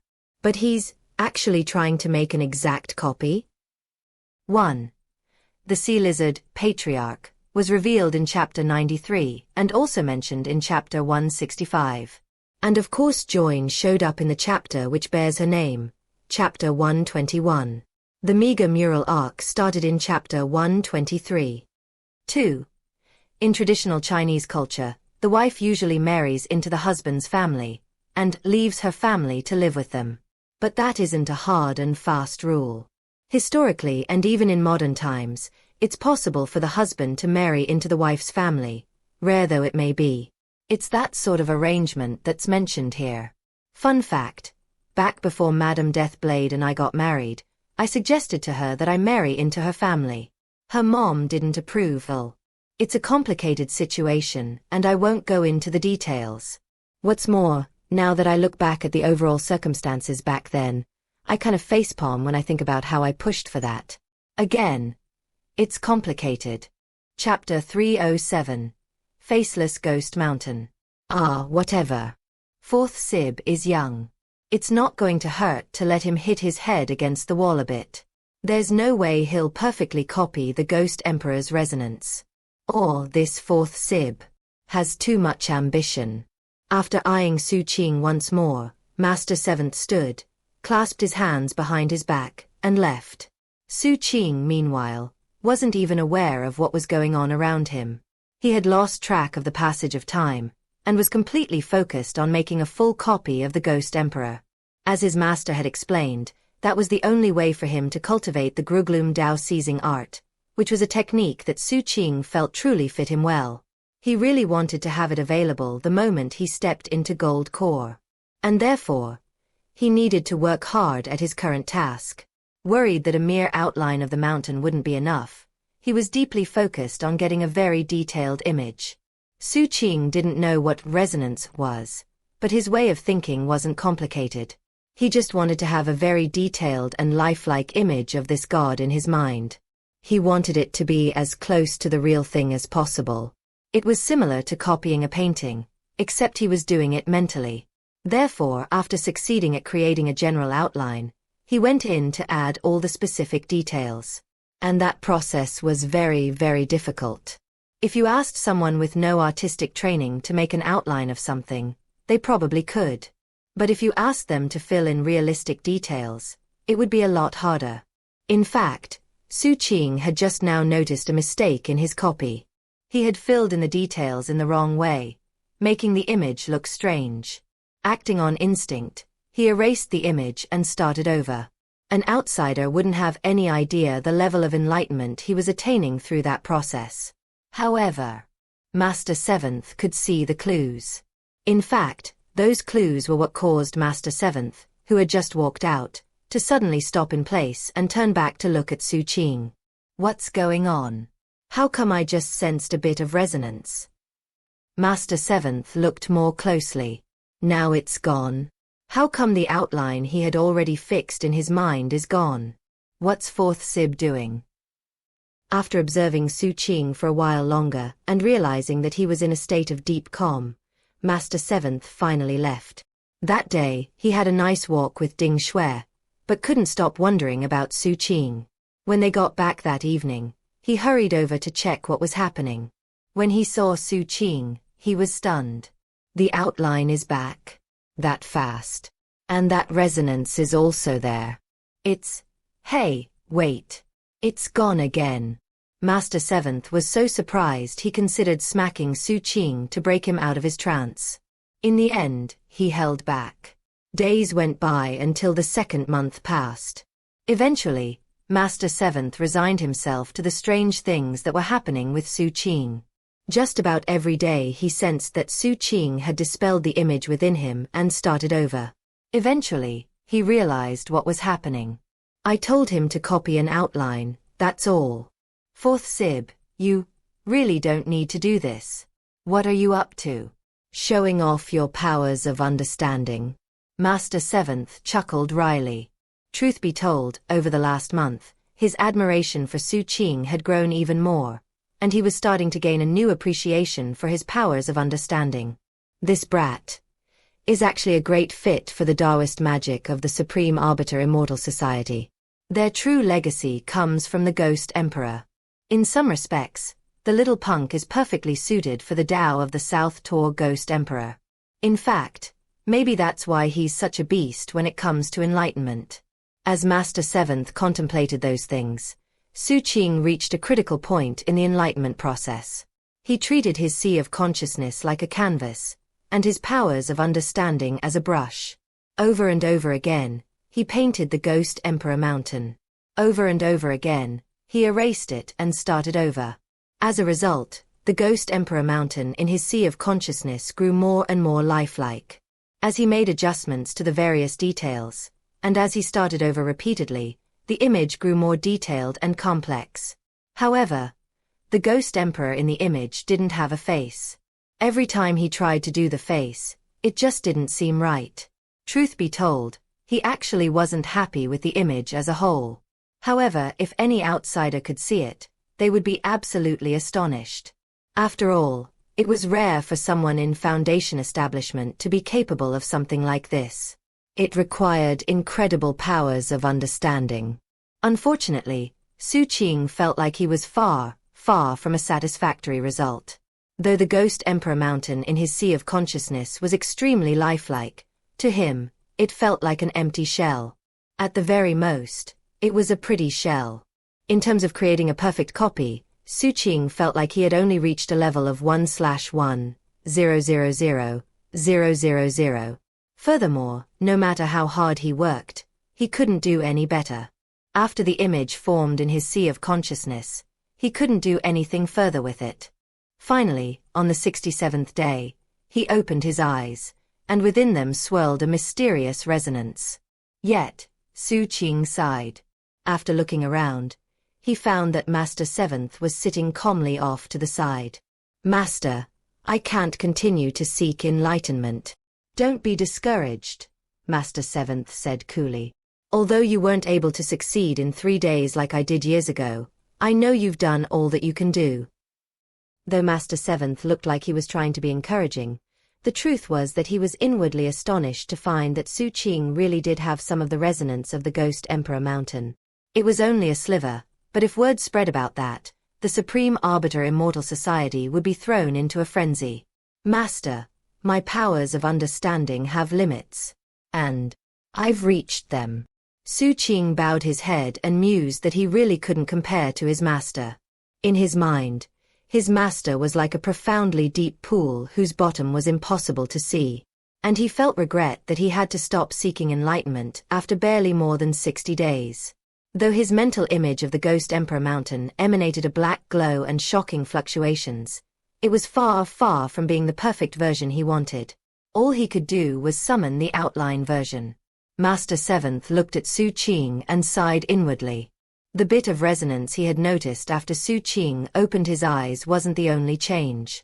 There was also a big difference to his aura, as it now contained a bit of ghost energy. Ghost energy had nothing to do with death. It was something mysterious that, given Master Seventh's cultivation base, wasn't incredibly noteworthy. However, to people on a lower level of cultivation base, it would be very meaningful. What was more, it would be very threatening to Grus. If Xu Qing looked a Gru straight on, then unless that Gru had incredible willpower, it would be deeply shaken. Master Seventh sensed that, and so did Xu Qing's shadow. Of course, with Master Seventh present, the shadow didn't dare to reveal itself. All it could do was stew in its terror. As of now, the shadow knew that Xu Qing could devour it if he wished. Master Seventh's cheek twitched briefly, but he quickly smoothed out his face. Chuckling, he said, "The person not satisfied with their progress at least knows the right direction to pursue. Fourth Sib, maybe your powers of understanding aren't on the same level as mine, but considering humankind as a whole, they're not bad at all." Feeling a bit nervous, Xu Qing looked at Master Seventh and asked, "Master, is there any chance my current level of enlightenment is enough to cultivate the Gruglum Dao seizing art?" Master Seventh looked back at him and could see how nervous he was. All of a sudden, he felt very tired inside, and didn't really feel like talking. He stood. "It'll suffice." Barely. Hearing that, Xu Qing breathed a sigh of relief. That said, he was still determined to focus constantly on making progress with the Ghost Emperor Mountain. Hopefully, one day he would have enough enlightenment to make a perfect copy of it. With such thoughts on his mind, he got to his feet and was about to walk outside when Ding Shui entered with some pastries. Seeing Xu Qing, her eyes lit up. "You're finally awake, big bro Xu Qing." Hurrying over to him, she held out the pastries. Looking at them, Xu Qing felt hungry. Though his cultivation base had reached the point where he didn't need food, he still enjoyed the sensation. Eating made him feel content. To someone who had grown up cold and hungry in the slums, it was an instinct that was part of him. Taking a pastry, he ate it. After some thought, he took another. Seeing that, Ding Shui's smile widened, and she felt more wonderful than ever. Taking out a bottle of medicinal liquid brewed from fruit and other medicinal plants, she offered it to him. Eyeing her, he smiled. "Thank you." Those words filled her with excitement, and she was about to say something else when Master Seventh snorted coldly from outside. "Since you failed at your enlightenment, we need to go." Ding Shui pouted but didn't dare say anything in response. Xu Qing was in the same position. Together, they walked outside. It was evening, and as the light of the setting sun shone on Master Seventh, standing there in the courtyard with his hands clasped behind his back, he didn't seem very happy. Blinking a few times, Ding Shui hurried over to him and held out the snack box, all the while pouting visibly.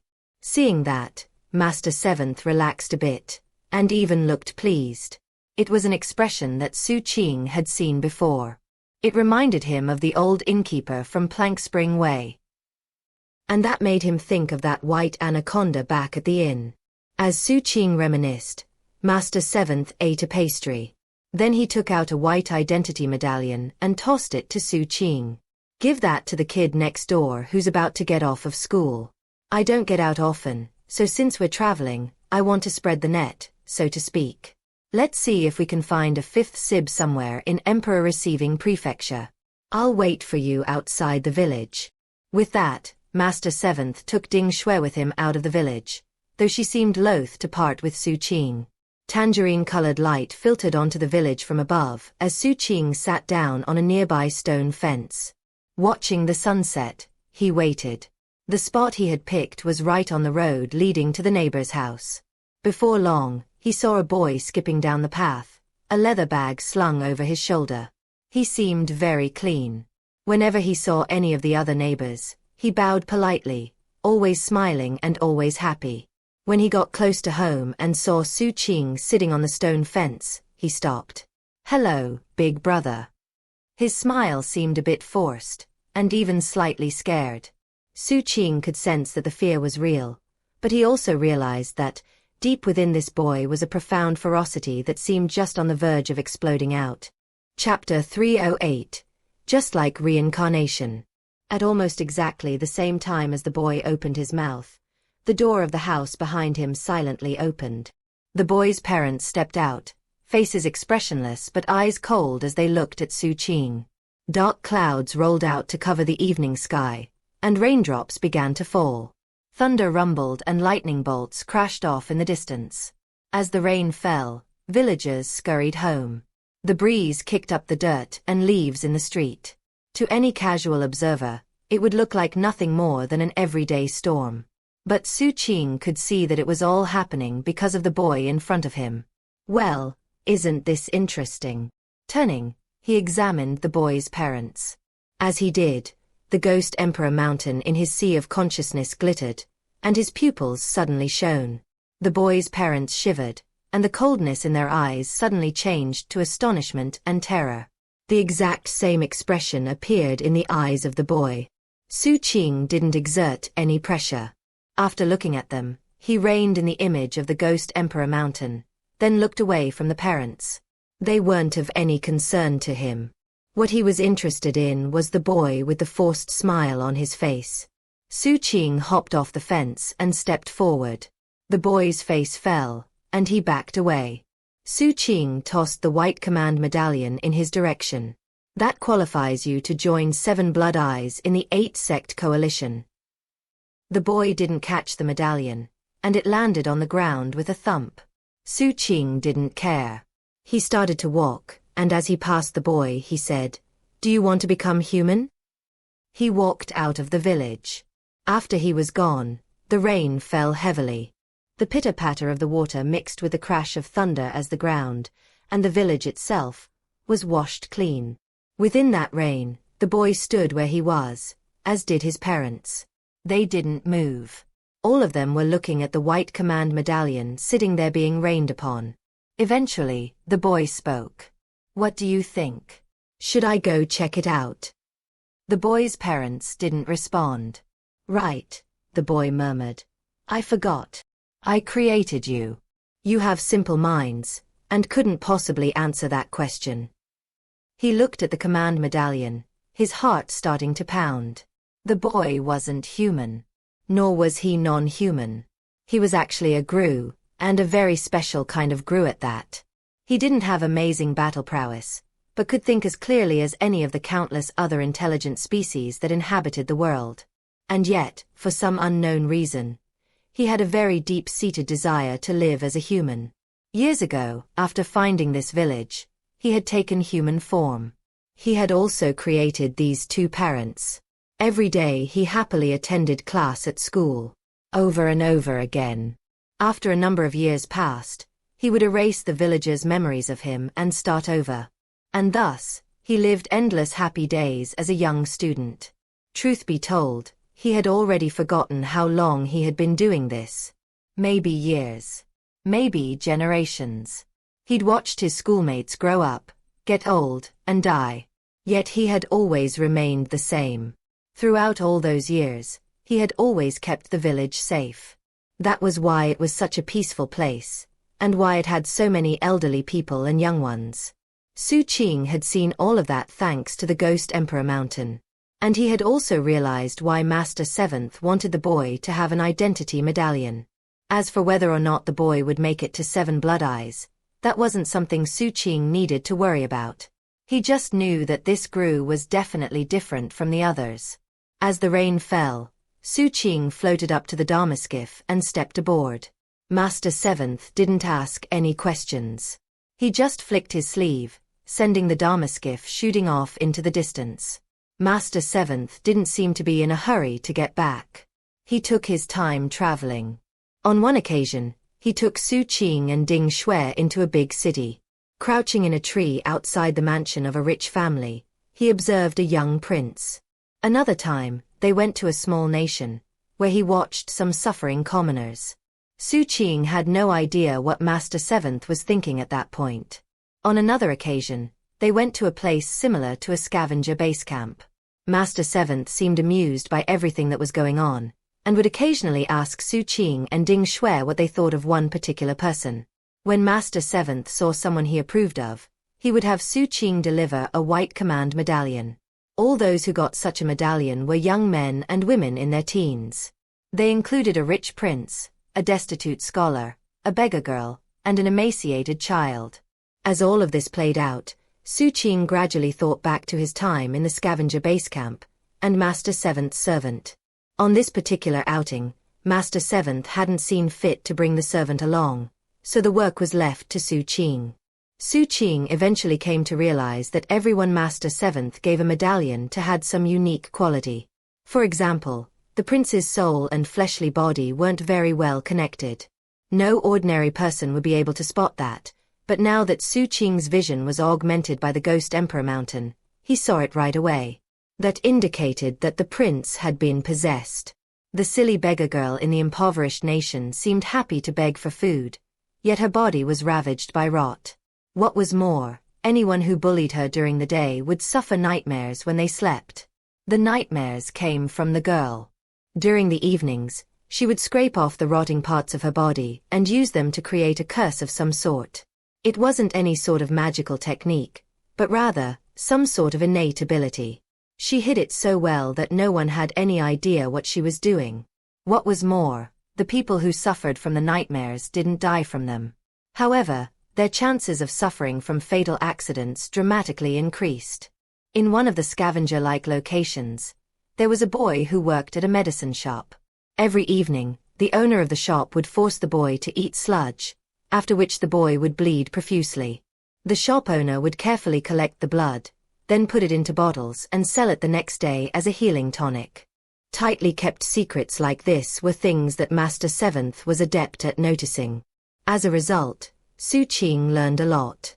What was more, each person he gave a medallion to had immense potential. After passing out more than 20 identity medallions, Master Seventh stopped his search. Looking at Xu Qing, he sighed. A new grand era is coming.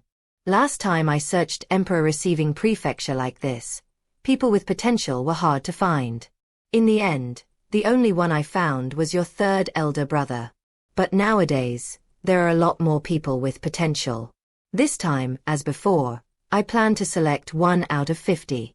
Let's see whether you end up with a new junior brother or a new junior sister. Master Seventh seemed pleased with the results so far. Xu Qing. Swear. Of all the potential apprentices we gave command medallions to, which ones do you think will reach me in the end? Ding Shui thought for a moment, then said, Uncle, I think the girl who can curse people will do great. Master Seventh smiled and looked at Xu Qing. Xu Qing thought back to all the people he had seen, and in the end, his thoughts focused on the rich prince. I think the possessed one has the highest chances. Master Seventh seemed surprised by that. Why do you say that? I thought you would pick the very first one, that boy. Xu Qing shook his head. He's not cautious enough. Of the entire group, only that prince is truly cautious. Very interesting. Master Seventh threw his head back and laughed. With that, he took control of the Dharma skiff and piloted it back in the direction of 7 Blood Eyes. The trip was over. On the way back, Xu Qing had some spare time, which was rare. He spent it continuing the search for his 121st Dharma aperture. He was starting to form a plan for what to do next, but wasn't completely sure about some of the details. Finally, he asked Master Seventh, who confirmed his suspicion. The 7 Blood Eyes taboo treasure might help him to find the 121st Dharma aperture, but he would have to find the right opportunity to make the attempt. After some more thought, Xu Qing remembered the little mirror he had found some time back. Taking it out, he studied it. Master Seventh glanced at it but didn't say anything. Xu Qing didn't ask any more questions. As days passed, and he continued his study and contemplation, his plan solidified. The mirror was a fragment of a magical treasure, and it seemed likely it was similar to the 7 Blood Eyes taboo treasure. Of course, the powers of this mirror were different. This mirror seemed capable of stimulating the soul. If someone looked at their reflection in the mirror, their soul would be dazed, and they would feel intense pain. If they died, then the mirror would produce a gruish copy of them that the mirror could control. It seemed useful in terms of what it could do. However, the mirror had not been ensorcelled. Therefore, though it would be terribly effective on mortals, to cultivators with a cultivation base, the results wouldn't be very amazing. And definitely not fatal. If I could catch someone off guard with this thing, it might be effective. Xu Qing remembered that when he had first acquired the mirror, looking at it had stung his eyes, and distracted him momentarily. A moment of distraction like that could be fatal if used in the right moment. After some thought, he put the mirror away with the plan of testing it out later. A few more days went by before the 8-sect coalition appeared in the distance. Ding Shui seemed very reluctant to part with Xu Qing. However, that didn't stop him from disembarking and heading toward Zhongshan in the transportation division. He had been gone for a long time, and had used his Dharmaskiff's self-detonation feature twice in a row. The Dharmaskiff has served splendidly, but now it needed to be repaired. It was currently noon, and as he sped through 7 Blood Eyes, his expression suddenly flickered, and he looked down. On the street below was the mute. Unlike all the occasions before, the mute wasn't wearing a dog skin jerkin beneath his Daoist robe. He only had on the Daoist robe. He was walking in an unusual manner. Instead of sticking to the shadows, he was brazenly strutting down the middle of the street. Though he still seemed to have his guard up, he looked very different compared to what Xu Qing was used to. His vigilance seemed to contain excitement and even curiosity as well. And his curiosity seemed to be focused on the living people around him, as if he might try to devour one of them at any moment. Most relevant of all, the mute seemed very weak. Not his body but rather his soul.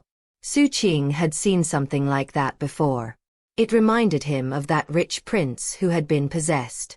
Using the Ghost Emperor Mountain in his eyes, Xu Qing looked at the mute. His eyes narrowed. Striding forward, he landed right in front of the mute. His sudden arrival caused the mute's expression to flicker, and he instinctively backed up. Then, seeing who Xu Qing was, he quickly bowed his head and dropped to kowtow. Before he could drop to the ground, Xu Qing reached out and grabbed him by the neck. Lifting the terrified mute up to his face, he looked at him with extremely cold eyes and said, "Who are you?" Chapter 309.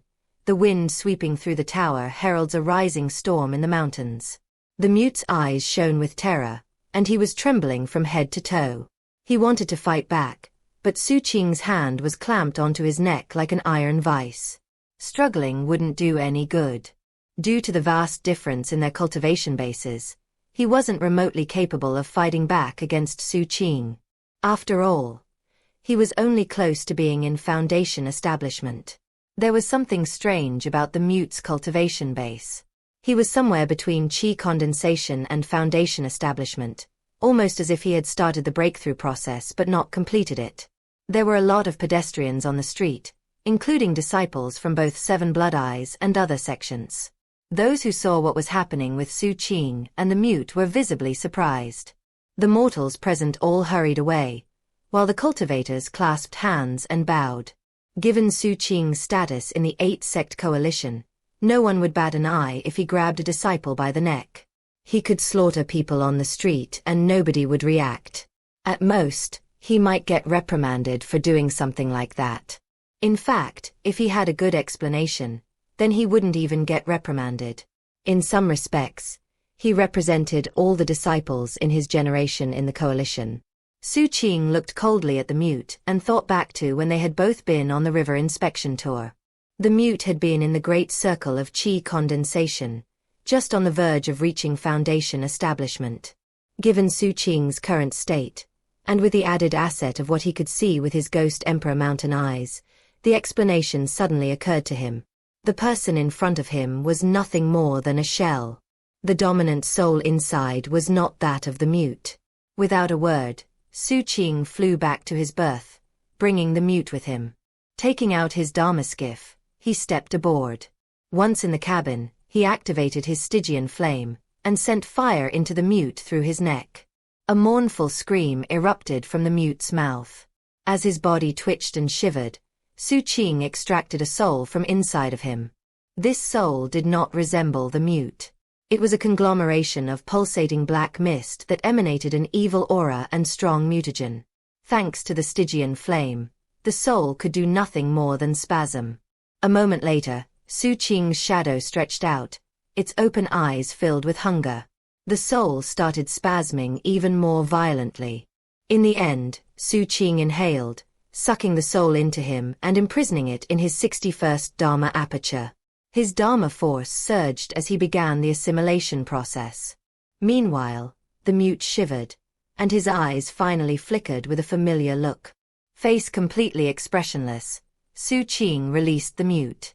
The mute dropped to the deck of the Dharma skiff, breathing heavily, his eyes vacant. However, as memories flooded back into him, his expression turned grim, and his eyes filled with a baleful aura. Then he dropped to his knees in front of Xu Qing and kowtowed, hitting his head 3 times. His eyes shone with gratitude. Xu Qing examined him, then coolly said, "What happened?" The mute took out a jade slip, quickly inscribed some information on it, and respectfully offered it to Xu Qing. Xu Qing took it and looked at the details. Looking back at the mute and seeing how uncomfortable he was without his dog skin jerkin, he said, "Go ahead and change." The mute immediately produced a dog skin jerkin from his bag of holding. After putting it on, he looked a lot more comfortable. Squatting on the deck, he silently waited for orders from Xu Qing. The jade slip made everything clear. It all had to do with the mute's attempt to reach foundation establishment. When cultivators tried to reach foundation establishment, they would face terrifying grooves. That was why many used places of refuge in the sect. The lamps there would offer a measure of protection. The mute had done that. But there was something unique about him. During the process of searching for his Dharma apertures, things had gone normally. At first. Then things went terribly wrong. The mute had extremely acute senses, which were normally an asset. For instance, those senses were how he was able to detect Xu Qing's shadow. However, during his foundation establishment breakthrough, they became his greatest weakness. His acute senses were like a blazing torch that attracted the attention of unknown entities, and also made it easier for them to possess him. When the terrifying grooves came for him, a shadowy figure from another world pounced on him, took control of his body, and suppressed his soul. If Xu Qing hadn't noticed, then it wouldn't have been long before the mute's soul was completely devoured. And at that point, it would have been difficult for anyone to see what had happened. Xu Qing looked down quietly at the incredibly weak but also very calm mute. He thought back to everything that the mute had been through, and how he himself had been involved with it all, and somehow felt like the mute was now related to him. After all, from the very beginning, the mute had repeatedly displayed his desire to follow Xu Qing. And he had worked very hard in violent crimes. Looking away from him, Xu Qing said, "You can break through to foundation establishment right here." The mute's eyes lit up, and without the slightest hesitation, he settled down cross-legged. He knew how terrifying the foundation establishment breakthrough could be, but with Xu Qing here, he wasn't afraid. He began regulating his breathing, and then tapped into his cultivation base. Gradually, evening came. Xu Qing also meditated. Late in the night, he opened his eyes and looked at the mute. Something like a tide flow rolled off of the mute as he searched for his Dharma apertures. A sinister wind kicked up.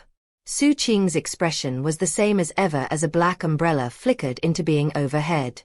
Xu Qing sent the umbrella over the mute, where it spread its protection over him. As soon as that protective power spread out, inaudible screams echoed out in all directions.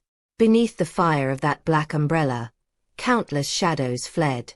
Before they could escape, Xu Qing's shadow snapped out, forming a huge mouth that devoured them rapidly. Crunching sounds rang out as the shadow consumed most of them. Seeing that, Xu Qing waved his hand, and the other shadowy forms were helpless to fight against him as he gathered them and imprisoned them in his 61st Dharma aperture. Almost instantly, the 61st aperture reached the point of being full. That works too. As Xu Qing's eyes brightened, the shadow wilted a bit. It was obviously frustrated at the fiendish Xu taking away its food, but at the same time, didn't dare to complain. Eyes glittering, Xu Qing removed the umbrella and its protection. Without the life lamp to harm the shadowy grooves, they swarmed again. As sinister winds pulsed, they tried to rush toward the mute to possess him. The only thing that awaited them was Xu Qing's Stygian flame. Fire swept out in all directions, gathering up the shadowy figures. In the blink of an eye, they were brought into Xu Qing, filling his 62nd Dharma aperture. Xu Qing was delighted. He never could have guessed that this method would work, much less be so effective. It was definitely a lot more efficient than going around fighting and killing people. And it was only possible thanks to the endless shadowy figures that the mute's breakthrough attempt attracted. In that manner, time passed. The night passed, and to Xu Qing's great pleasure, during that time he filled everything from his 62nd to his 73rd Dharma aperture. Given that speed, Xu Qing was very pleased as he looked at the mute. The mute wasn't finished, and seemed like he would keep going for a few more days. Given Xu Qing's analysis, it seemed likely that he would be able to imprison souls in all 120 of his Dharma apertures. When the truly terrifying grooves came, Xu Qing would direct his Ghost Emperor Mountain eyes at them and be able to see them clearly. The truly terrifying grooves were vastly larger than any of the ordinary ones he was capturing. They weren't just balls of mist, they were fully formed grooves.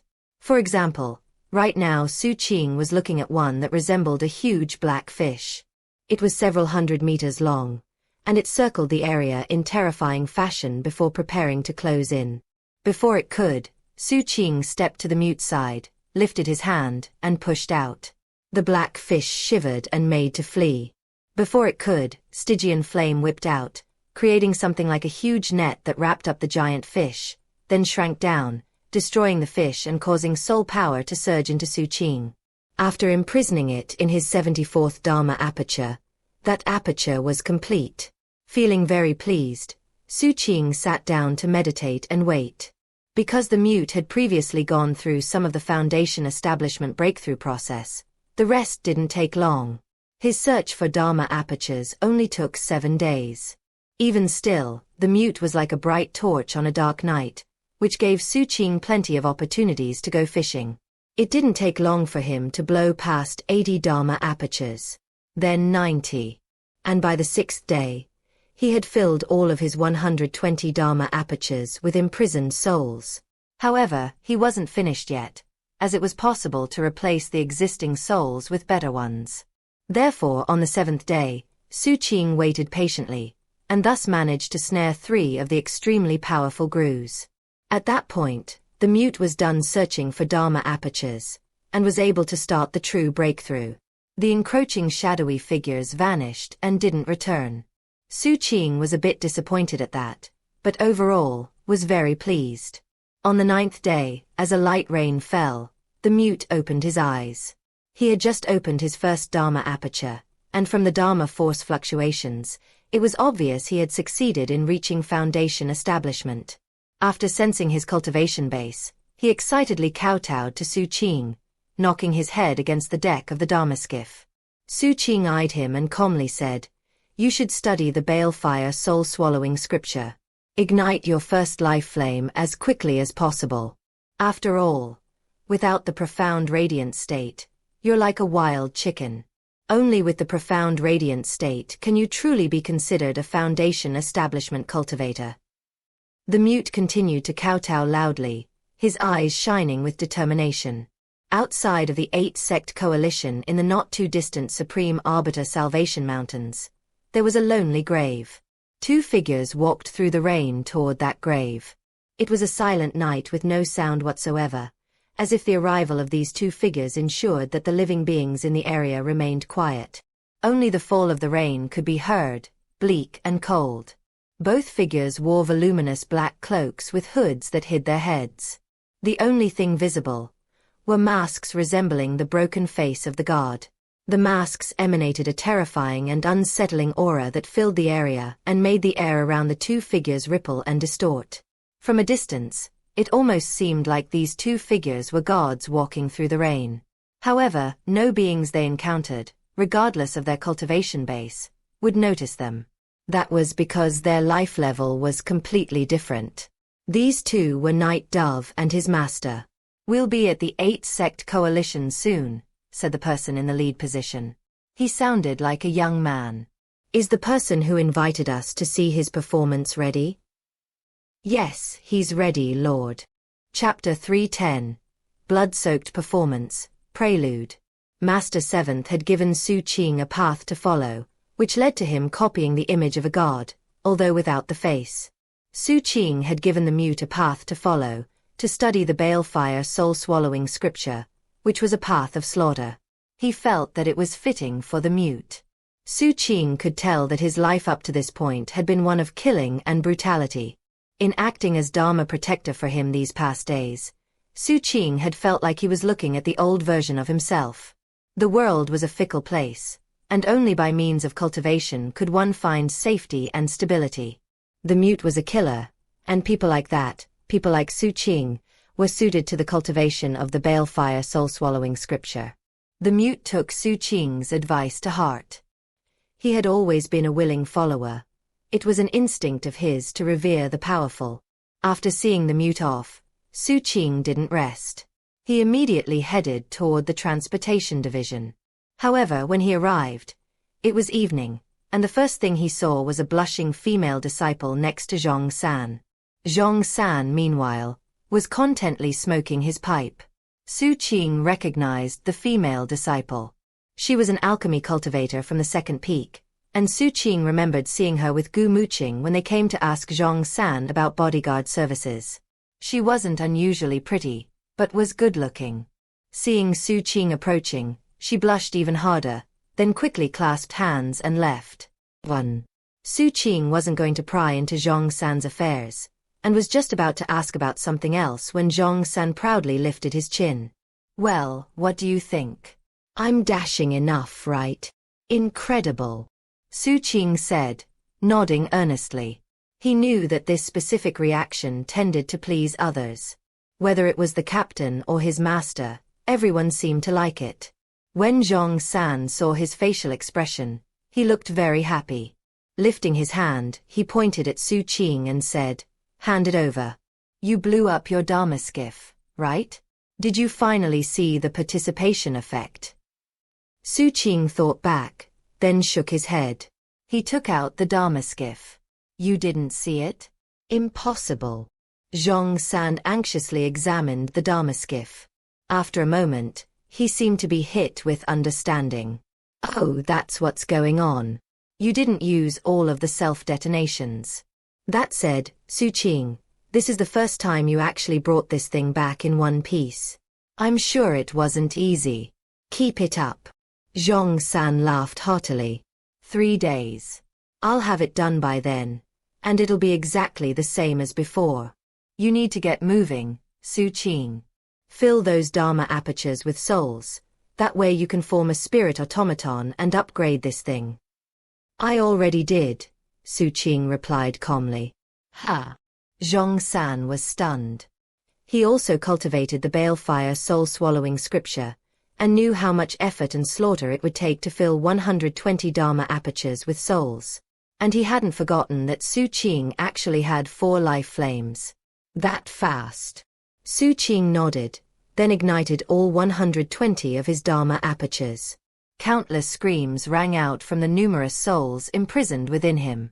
It turned into a rancorous energy that swept out in all directions with tempestuous force. Seeing it, Zhong San gasped. In that case, 3 days won't be enough. I'll need 7. After that, you can fuse those souls with the ship, and you'll have a Dharma ship. Zhong San looked very excited, to the point where he ignored Xu Qing and took the Dharma skiff away to immediately start working on it. Watching him go, Xu Qing clasped hands and bowed deeply. Then he left for the Special Security Division headquarters, which was where he planned to stay for the next 7 days. The Special Security Division in Seven Blood Eyes had been busy recently. They had been focused on working with other departments in the sect, as well as handling various coalition-related missions. Seven Blood Eyes had now settled into its role as part of the coalition. Sect disciples regularly went out on coalition missions, and Xu Qing saw a lot more disciples from other sects in the Seven Blood Eyes capital city. Seven Blood Eyes disciples didn't just stick to Seven Blood Eyes. They often went out to other cities to go shopping, do business, and even open up shops. As a matter of fact, the addition of Seven Blood Eyes to the coalition had livened things up. Right now, there were many missions focused on the Three Spirits Dao-suppressing mountain. After checking through the files, Xu Qing saw that the place was more active lately. The population in their 137 subsidiary nations had dropped significantly, and cultivators were spreading out wider and wider, hunting for new people to make up for the loss. Their hunting expeditions were becoming so frequent that the coalition had started watching the situation closely.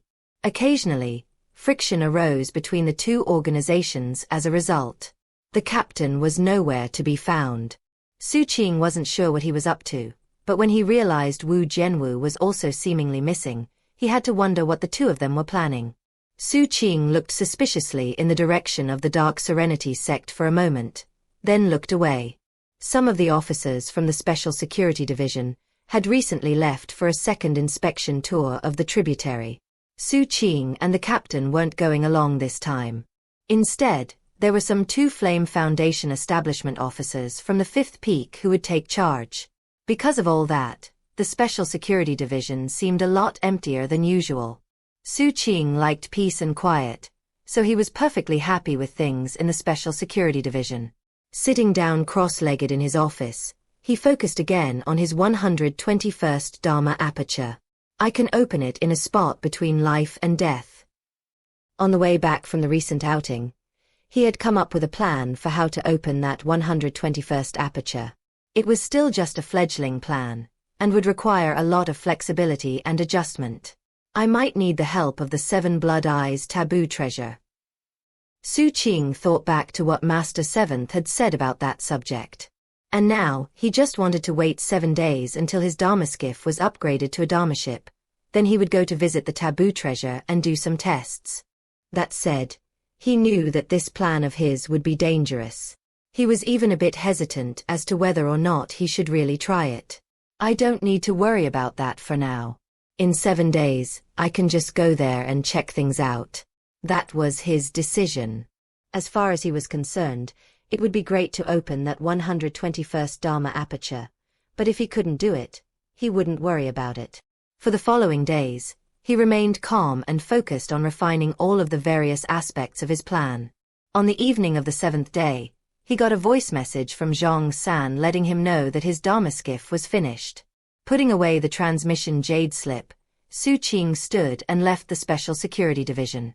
Tomorrow I'll go visit the sect's taboo treasure. He looked up at the sky to check the time. It was evening, and the red sky reminded him of one particular day in the past.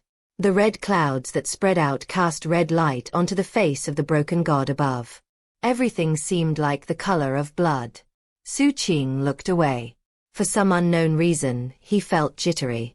It was a feeling he wasn't used to, and it made him very uneasy. Unfortunately, he couldn't pinpoint why he felt that way. Mulling the matter over, he made haste to the Transportation Division. Before long, he was looking at his old faceless Dharma skiff. It didn't look any different from before. But close examination revealed that it had stronger godliness, and also, it had many more unique spell formations and magical symbols. Those are for the spirit automaton you'll form soon, Zhong-san explained. That will make it easier for you to control the Dharma ship. I won't waste time explaining. Xu Qing, take those imprisoned souls and use the balefire soul-swallowing scripture method to insert them into the Dharma skiff. Xu Qing took a deep breath and then, without the slightest hesitation, activated all 120 of his Dharma apertures, like 120 volcanoes all erupting. Dharma force surged and flames seethed. Intense heat rolled out. Within the fire, everything around Xu Qing twisted and distorted. The ground dried up and cracked, and Zhong-san inhaled sharply and backed up. Xu Qing was emitting so much pressure that Zhong-san almost couldn't take it. His eyes hurt. So strong, he murmured. Xu Qing quickly began performing incantation gestures with both hands, his fingers becoming a blur. By using the techniques of the balefire soul-swallowing scripture, he took about half of the imprisoned souls and sent them out of him into an enormous soul shadow with a vicious facial expression. Xu Qing's incantation gestures changed, and he sent out Stygian flame, enveloping the soul shadow and creating something like a suit of armor. With the armor, the soul shadow's pulsing ferocity and rancorous energy was suppressed. Then Xu Qing guided it into the Dharma skiff. Zhong-san helped, activating the power of the Dharma skiff and causing it to vibrate. When the soul shadow entered, the dazzling light shone out. Even Patriarch Golden Vajra Warrior was taken aback as he watched from within the iron skewer. After all, this was the fiendish Xu's second spirit automaton, and he had to pay very close attention to see if it would be a threat. When the soul shadow fully entered the Dharma skiff, it trembled visibly, and then the faceless prow suddenly changed. All of a sudden, it had a vicious face on it. It was the same face as the soul shadow. A new sensation filled Xu Qing's mind, something different from the Dharma skiff. It was as if this thing were now a part of his own senses. Based on his understanding, his Dharma skiff was now complete, and his control over it was vastly superior compared to before. Forgetting the soul shadow, even just the spell formation would surpass the Foundation establishment level, and could threaten gold core experts. As of now, this was no longer a Dharma skiff. This was a Dharma ship. Xu Qing's eyes glittered, and Zhong-san looked incomparably excited. It worked. As the sky turned redder, two figures walked along the street in the capital city of the Soaring Cloud Sword sect in the 8-sect coalition. One walked in front, the other behind, like a servant and master. Both wore black cloaks, with masks resembling the broken face of the god, which emanated terrifying auras. "What a bustling city," said the person in the front.